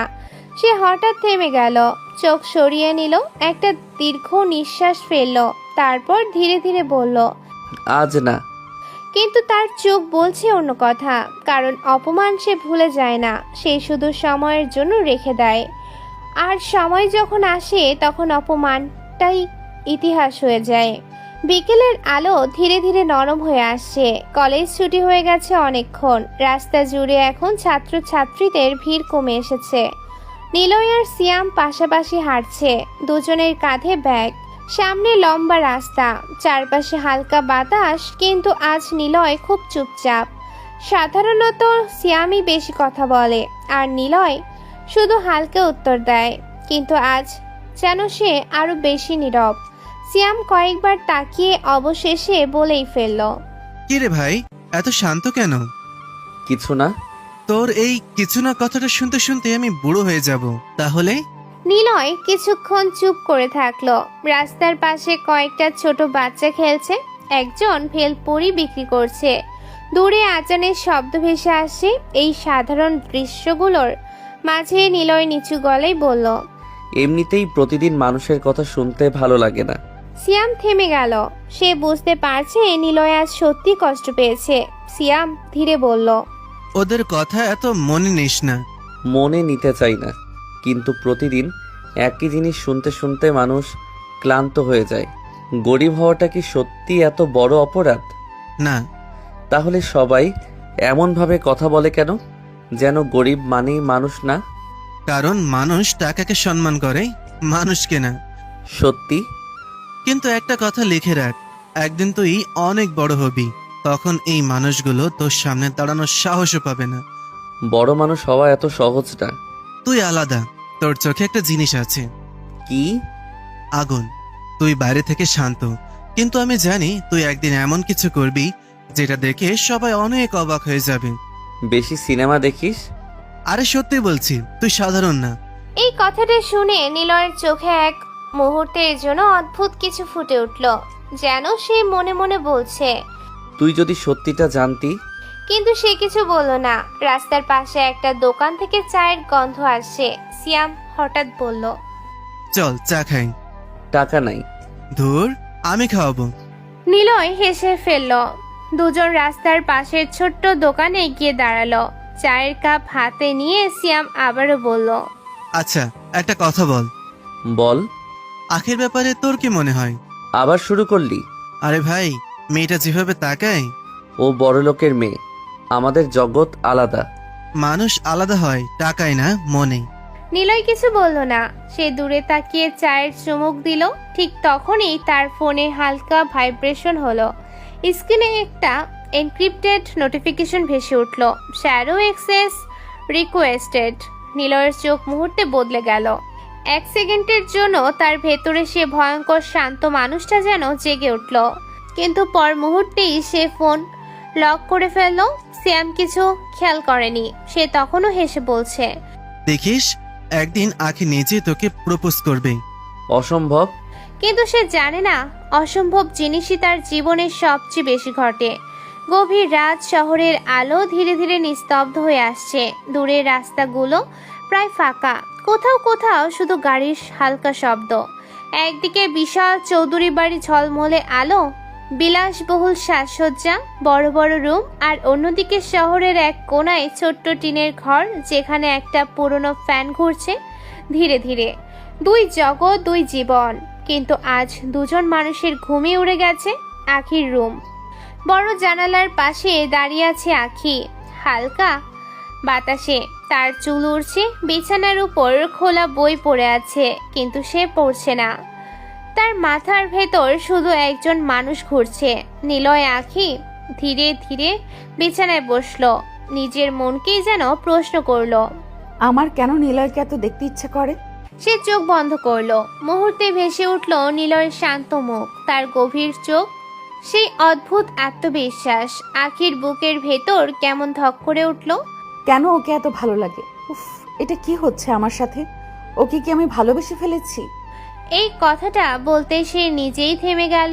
তার বুক কেঁপে উঠল ভালোবাসা। সত্যি, সে জানালার বাইরে তাকালো। তার মাথায় হঠাৎ বাবার মুখ ভেসে উঠল। কঠিন গম্ভীর মানুষ, চৌধুরী পরিবারের সম্মান নিয়ে যার অহংকার অনেক। আখি ধীরে বলল, কিন্তু ওদের সাথে তো আমাদের একদম যায় না। বাবা জানতে পারলে হয়তো খুব রাগ করবে।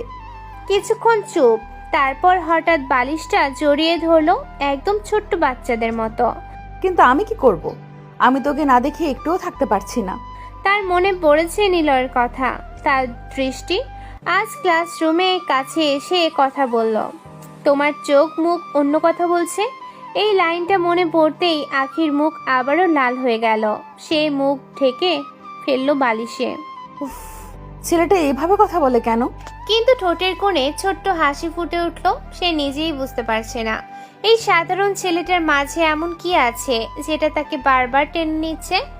এদিকে নিলয় রুম, রাত প্রায় 2টা, পুরো ঘর অন্ধকার, শুধু মনিটরে নীল আলো জ্বলছে। নিলয় চুপচাপ বসে আছে, চোখে ক্লান্তি নেই, বরং ভয়ঙ্কর স্থিরতা। স্ক্রিনে একের পর এক কোড ভেসে উঠছে, access granted, financial network branched, tracking hidden accounts.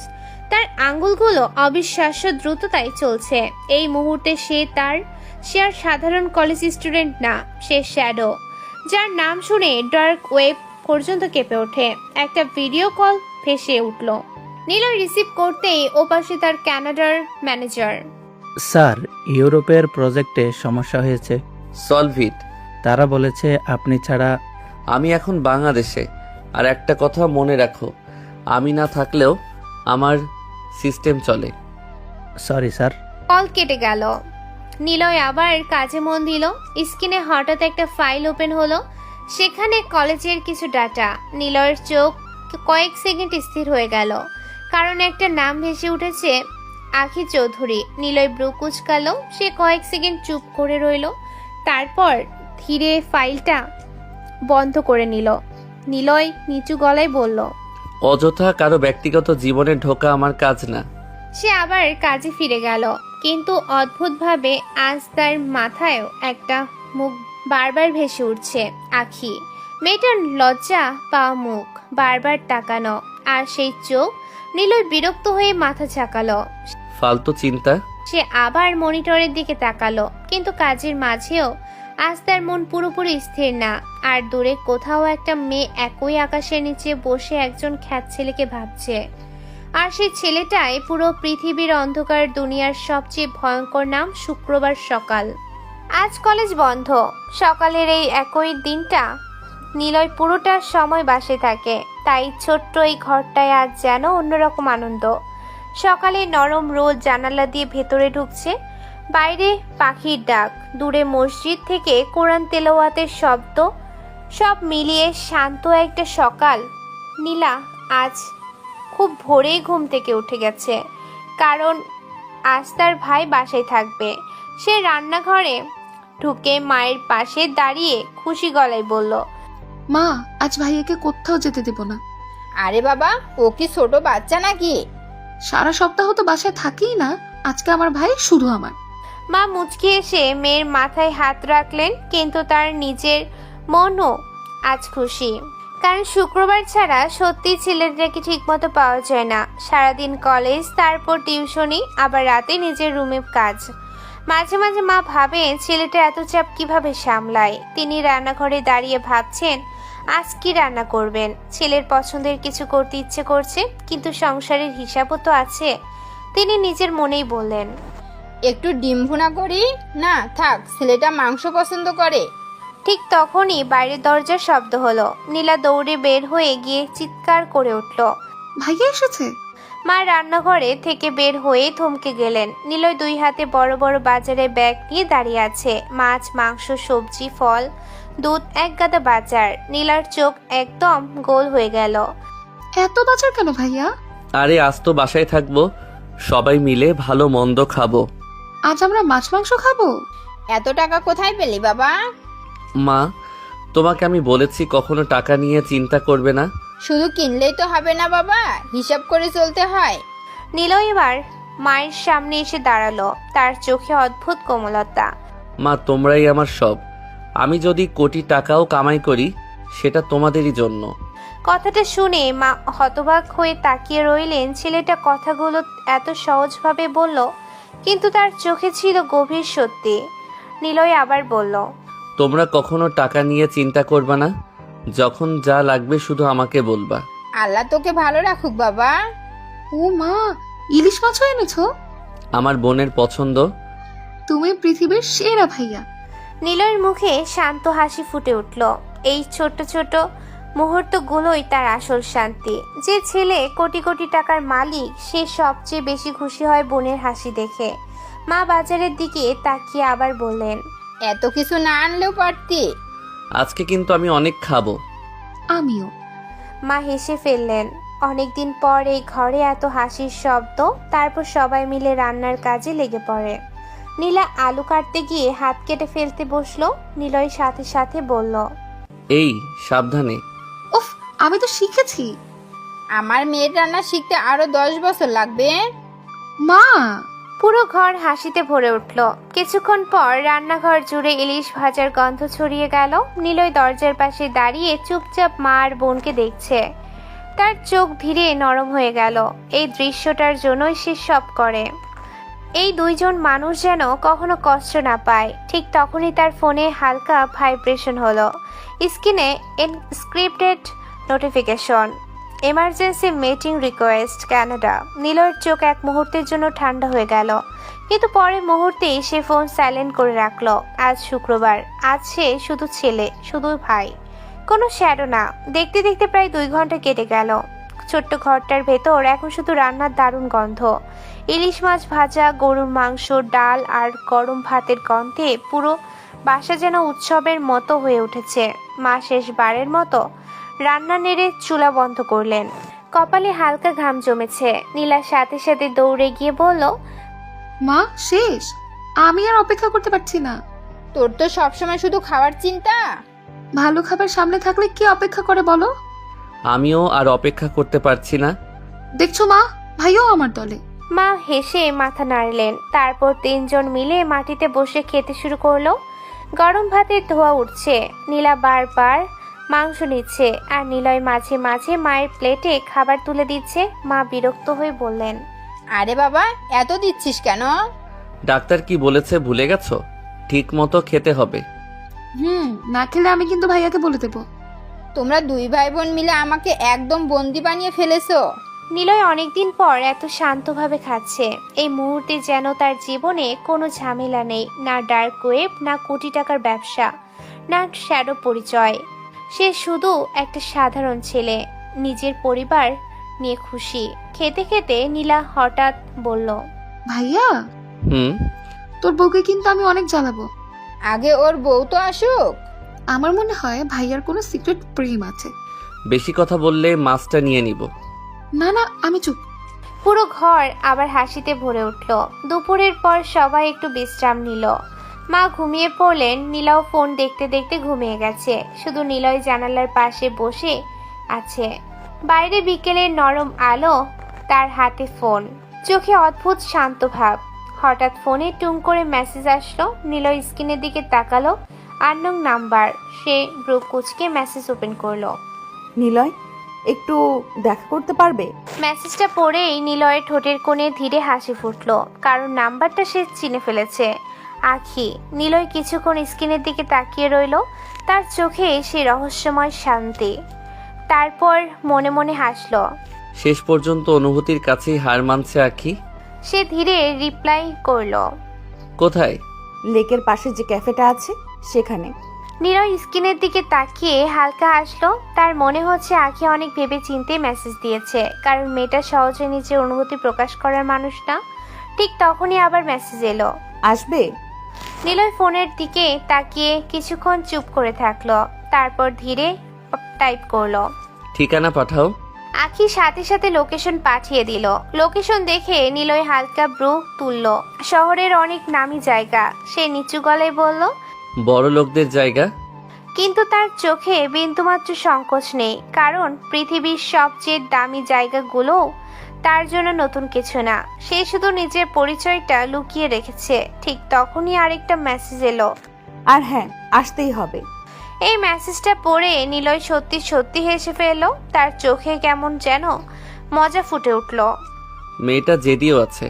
সে ধীরে উঠে দাঁড়ালো, জানালার বাইরে আকাশের দিকে তাকালো। বিকেলের আলো ধীরে ধীরে কমে আসছে, আর কোথাও একজন মেয়ে বসে অপেক্ষা করছে একটা সাধারণ খ্যাত ছেলের জন্য। সে আসলে সাধারণ না। বিকেলের শেষ আলো ধীরে ধীরে শহরের উপর নেমে এসেছে।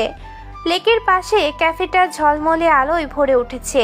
চারপাশে কাপলদের ভিড়, হালকা মিউজিক বাজছে, আর কাচের দেয়ালের বাইরে লেকের পানিতে আলো ঝিকমিক করছে। এই জায়গাটায় সাধারণত শহরের ধনী পরিবারগুলো ছেলে মেয়েরাই আসে, আর আজ সেখানে এক কোণের টেবিলে বসে আছে আঁখি। আজ তাকে অন্যদিনের চেয়েও বেশি সুন্দর লাগছে। হালকা গোলাপি রঙের ড্রেস, খোলা চুল, চোখে হালকা কাজল। সে বারবার দরজার দিকে তাকাচ্ছে। তার বুকের ভেতর অদ্ভুত উত্তেজনা কাজ করছে। নিজের মনেই বলল, উফ, আমি এত নার্ভাস হচ্ছি কেন?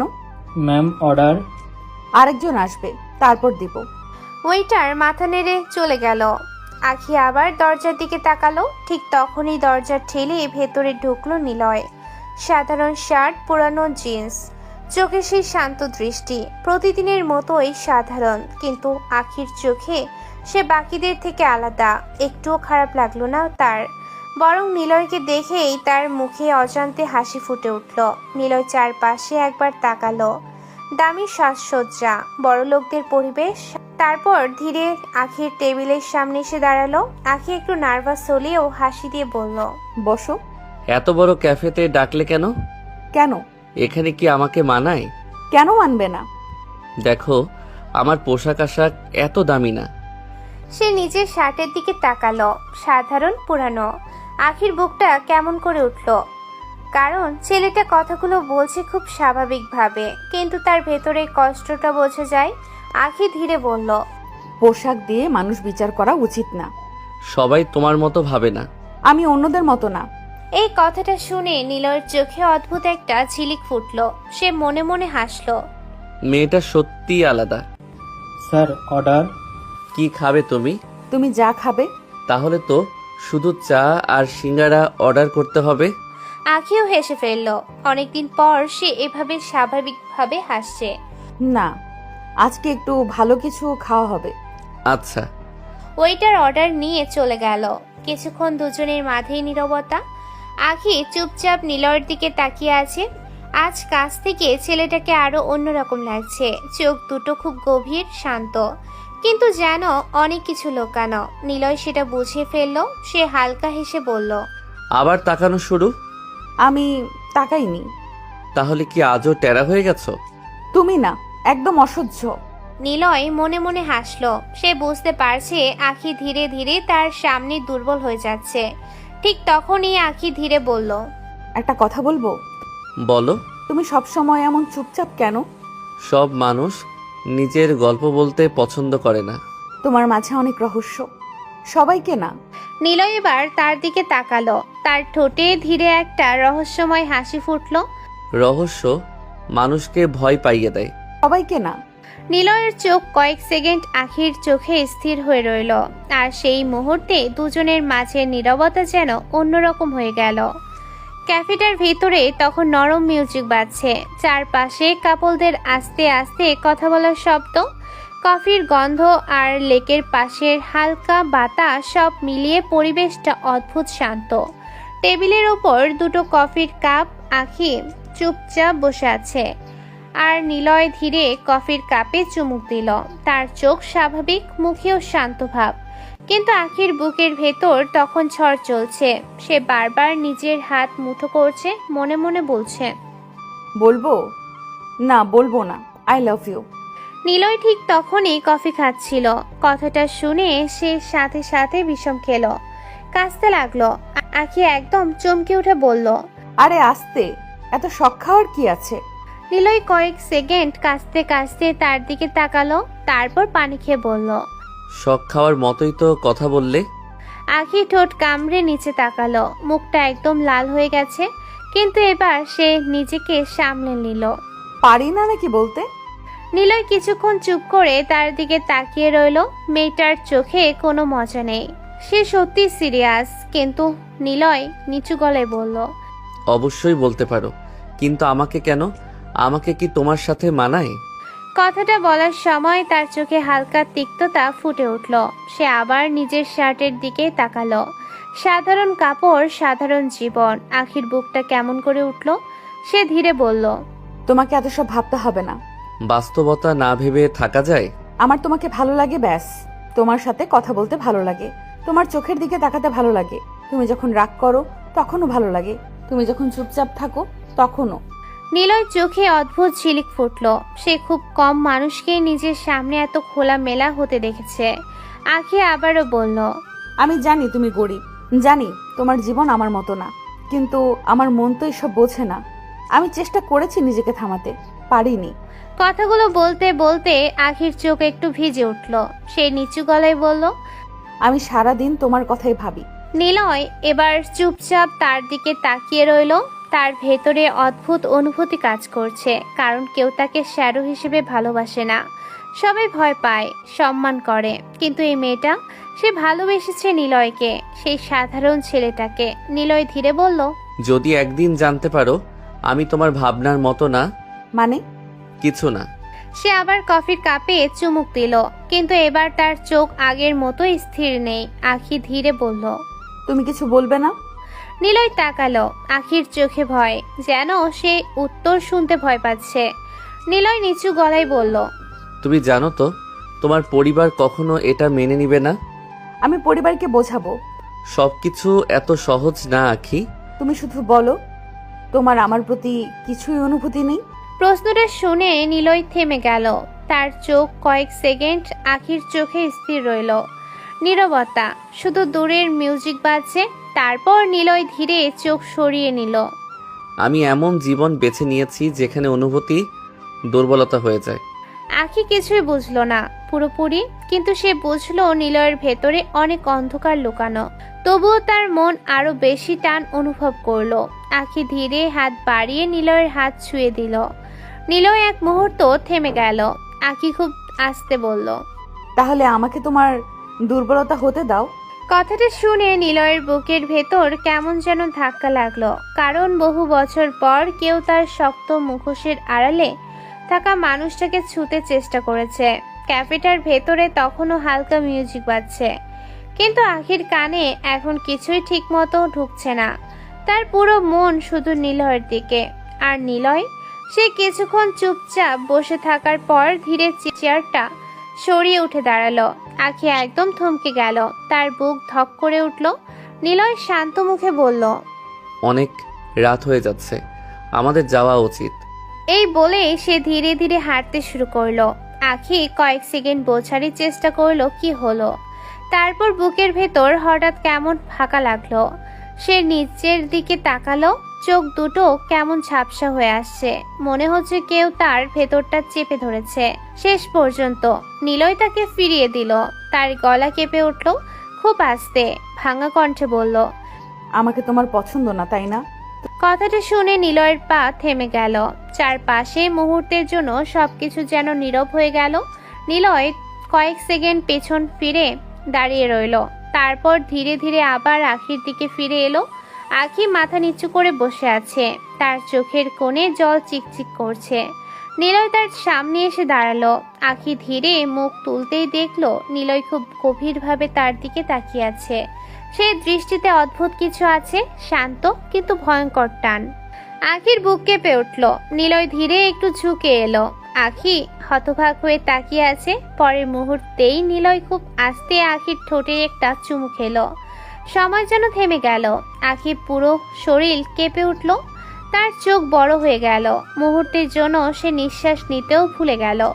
নিলয় কয়েক সেকেন্ড পর ধীরে সরে এলো, তারপর খুব নিচু গলায় বলল, দেখো তোমাকে পছন্দ করি নাকি করি না।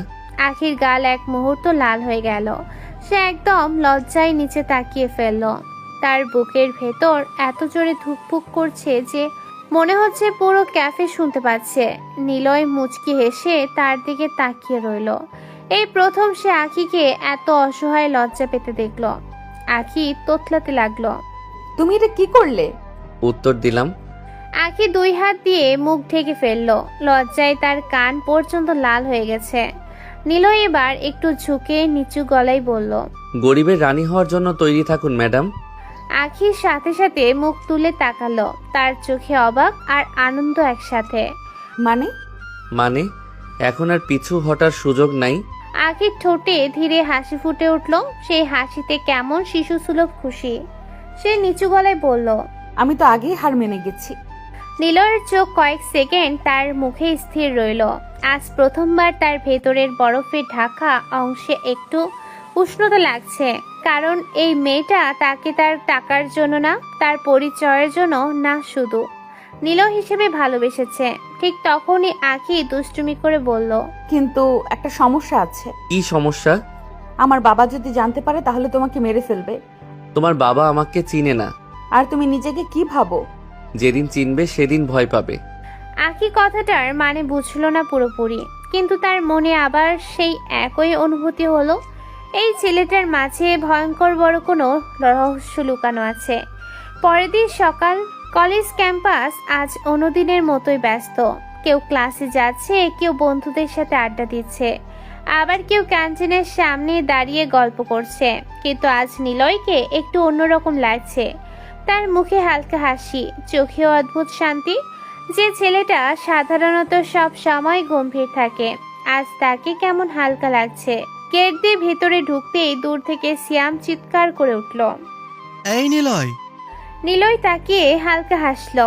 সিয়াম দৌড়ে এসে তার পাশে হাঁটতে হাঁটতে বলল, কিরে, আজ এত খুশি কেন? একটা ঘটনা ঘটে গেছে। কি ঘটনা? আর আমাকে বলিস নাই? তোকে বলাই হয়নি। তুই বিয়ে করে ফেললেও মনে হয় পরে জানাবি। আচ্ছা বল, এখন কি হয়েছে? আখি তো আমাকে কাল ক্যাফেতে ডেকে প্রপোজ করেছে।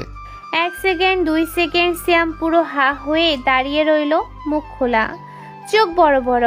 মনে হচ্ছে পৃথিবীর সবচেয়ে অসম্ভব খবর শুনেছে। কি? তার চিৎকারে আশেপাশের কয়েকজন তাকিয়ে ফেলল। নিলয় সাথে সাথে বলল, আস্তে পাগল। ভাই, আমি জানতাম। আমি আগেই বলেছিলাম মেয়েটা তোর প্রেমে হাবুডুবু খাচ্ছে। তারপর তারপর কি হলো? তুই কি বললি? না দাঁড়া, তুই অজ্ঞান হয়েছিস? না। তাহলে? উত্তর দিয়েছি। কিভাবে? নিলয় চুপ, শুধু হালকা হাসছে। সিয়াম কয়েক সেকেন্ড তাকিয়ে থেকে হঠাৎ চোখ বড় করলো। দাঁড়া দাঁড়া, তুই কিছু করেছিস? ইয়া আল্লাহ, আমার ভদ্রবন্ধু শেষ। নাটক কম কর।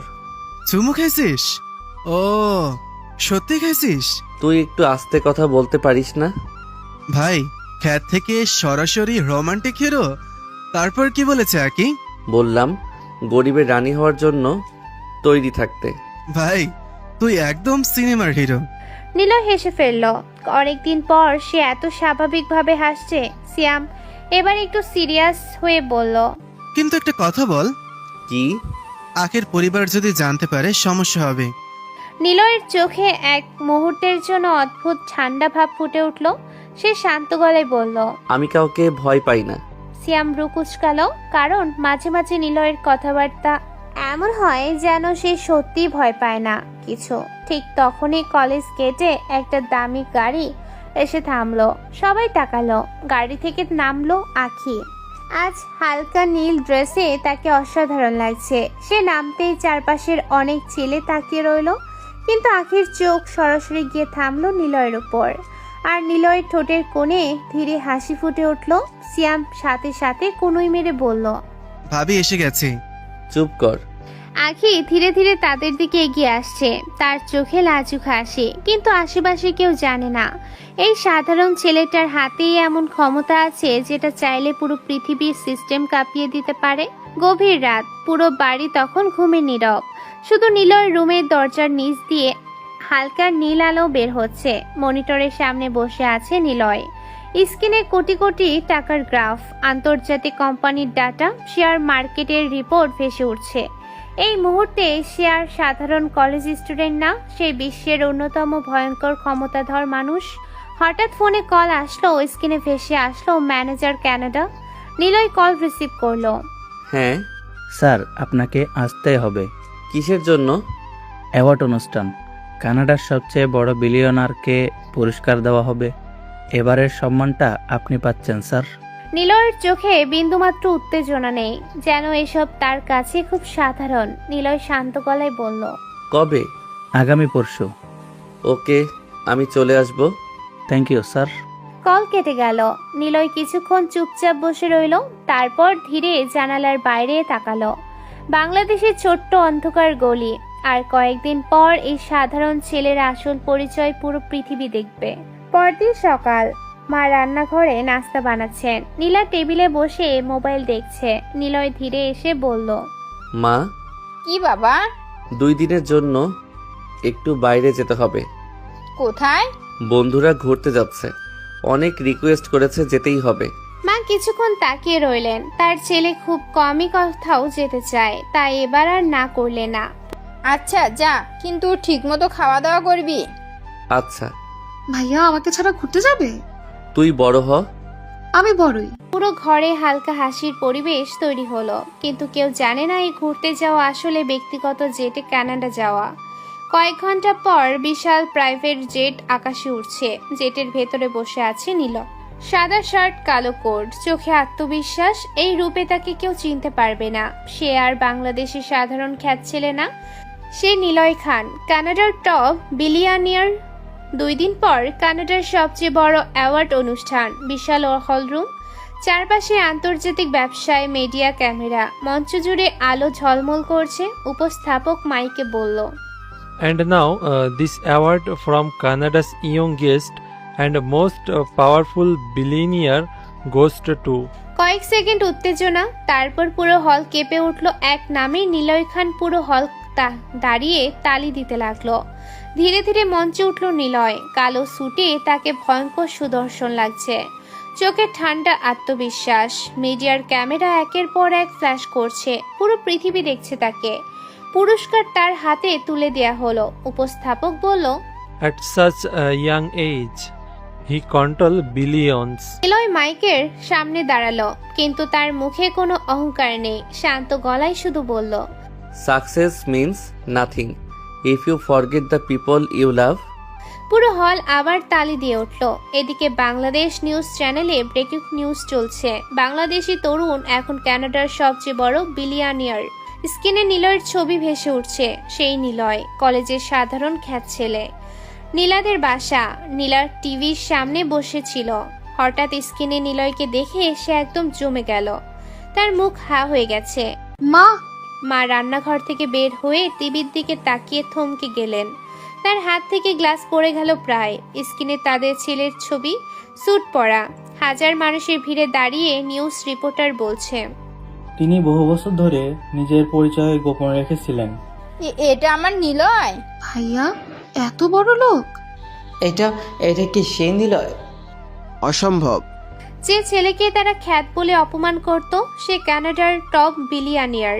সিয়াম নিউজ দেখে চেয়ার থেকে প্রায় পড়ে যাচ্ছিল। ইয়া আল্লাহ, আমার বন্ধু বিলিয়নিয়ার? তাই তো বলি, ছেলেটার ভাবই আলাদা ছিল। আর আখি, সে নিজের রুমে বসে টিভির দিকে তাকিয়ে আছে, চোখে অবিশ্বাস্য। স্ক্রিনে নিলয়, সে একই চোখ, সে একই শান্ত মুখ, কিন্তু আজ সে পুরো অন্য মানুষ। আখির বুক কেঁপে উঠল। সে আস্তে বলল, নিলয়। তার মাথায় বারবার একটা কথাই ঘুরছে, যেদিন চিনবে সেদিন ভয় পাবে। আখির চোখ ভিজে উঠল, কারণ আজ সে বুঝলো সে যাকে ভালোবেসেছে সে সাধারণ কেউ না। পরের দিন সকাল, ছোট্ট বাড়িটার সামনে একটা কালো গাড়ি এসে থামলো। আশেপাশের মানুষ অবাক হয়ে তাকিয়ে আছে, কারণ এমন গাড়ি এই এলাকায় খুব কমই আসে। গাড়ির দরজা খুলে ধীরে নেমে এলো নিলয়। সাধারণ পোশাকই পরেছে, কিন্তু আজ তার মধ্যে অন্যরকম একটা ব্যক্তিত্ব ফুটে উঠেছে। গতকালের পর আর কেউ তাকে আগের মতো সাধারণ ভাবতে পারছে না। নিলয় দরজার সামনে আসতেই ভেতর থেকে মা দৌড়ে বের হয়ে এলেন, চোখে পানি, মুখে হাসি। বাবা, ফিরে এসেছিস? হ্যাঁ মা। মা এখনো বিশ্বাস করতে পারছে না যে ছেলেটাকে নিয়ে তিনি এত কষ্ট করেছেন, সেই ছেলে আজ কোটি কোটি টাকার মালিক। ঠিক তখনই নীলা দৌড়ে এসে দাঁড়ালো, কিন্তু তার মুখ ফুলে আছে। আমি তোর ওপর রাগ করেছি। কেন? তুই এতদিন মিথ্যে কেন বলেছিস আমাদের? তুই যে এত বড় বিলিনিয়ার কখনো বলিসনি। নিলয় কয়েক সেকেন্ড চুপ হয়ে গেল, তার চোখ ধীরে ধীরে গম্ভীর হয়ে উঠল। মা আর নীলা দুজনেই তার দিকে তাকিয়ে আছে। নিলয় ধীরে চেয়ারে বসলো, তারপর নিচু গলায় বলতে শুরু করলো। যেদিন বাবাকে তার পরিবার অপমান করে তাড়িয়ে দিয়েছিল। মায়ের মুখ সাথে সাথে মলিন হয়ে গেল, পুরনো কষ্টগুলো যেন আবার সামনে ভেসে উঠল। নিলয় আবার বলল, বাবার সব সম্পত্তি লিখে নিয়ে আমাদের ফাঁকি দিয়েছিল, আমাদের রাস্তায় নামিয়ে দিয়েছিল।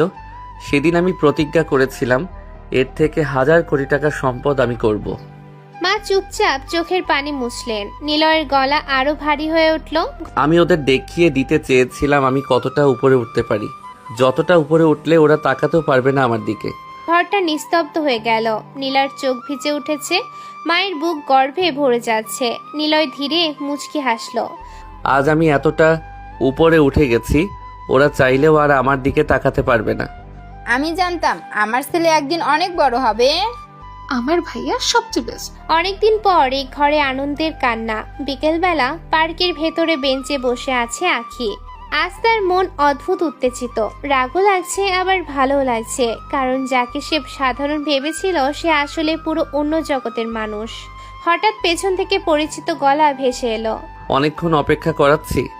আখি ঘুরে তাকালো, নিলয় দাঁড়িয়ে আছে, আজও সাধারণ পোশাক, যেন কিছুই বদলায়নি। আখির সাথে সাথে মুখ ঘুরিয়ে বলল, তুমি মিথ্যাবাদী। আরে এত রাগ করো কেন? রাগ করবো না। তুমি এতদিন মিথ্যা কেন বলেছো? কারণ এই সাধারণ জীবনযাপন ভালো লাগে। তুমি বোঝো না কেন? সবাই তোমাকে কত অপমান করত। এসব কোনো ব্যাপার না, আসলে পকেটে টাকা না থাকলেই মানুষ চেনা যায়। আমিও চিনতে পেরেছি কে আমার দুঃসময়ের বন্ধু। সিয়াম ছাড়া কেউ আমার পাশে ছিল না। আমি বুঝি কেউ না? নিলয় তার দিকে তাকিয়ে হেসে ফেলল, তারপর ধীরে আখির হাতটা নিজের হাতে নিল। তুমি আমার জীবন সঙ্গিনী। আখির চোখ মুহূর্তেই ভিজে উঠল, তার ঠোঁট ধীরে হাসি ফুটল। পরের মুহূর্তেই নিলয় তাকে নিজের কাছে টেনে নিল। আখি লজ্জায় চোখ বন্ধ করে ফেলল। নিলয় ধীরে তার কপালে একটা চুমু দিল। চারপাশে হালকা বাতাস বইছে, সূর্য ডুবে যাচ্ছে ধীরে ধীরে। আর দুইটা মানুষ যাদের দুই জগৎ সম্পূর্ণ আলাদা ছিল, তারা আজ একে অপরের সবচেয়ে আপন হয়ে গেছে। সবাই নিলয়কে খ্যাত বলেছিল, কিন্তু কেউ জানতো না এই সাধারণ ছেলেটাই একদিন পুরো পৃথিবীকে অবাক করে দিবে। আর তার পাশে থাকবে একটা মেয়ে যে তাকে টাকার জন্য না, নিলয় হিসেবে ভালোবেসেছিল।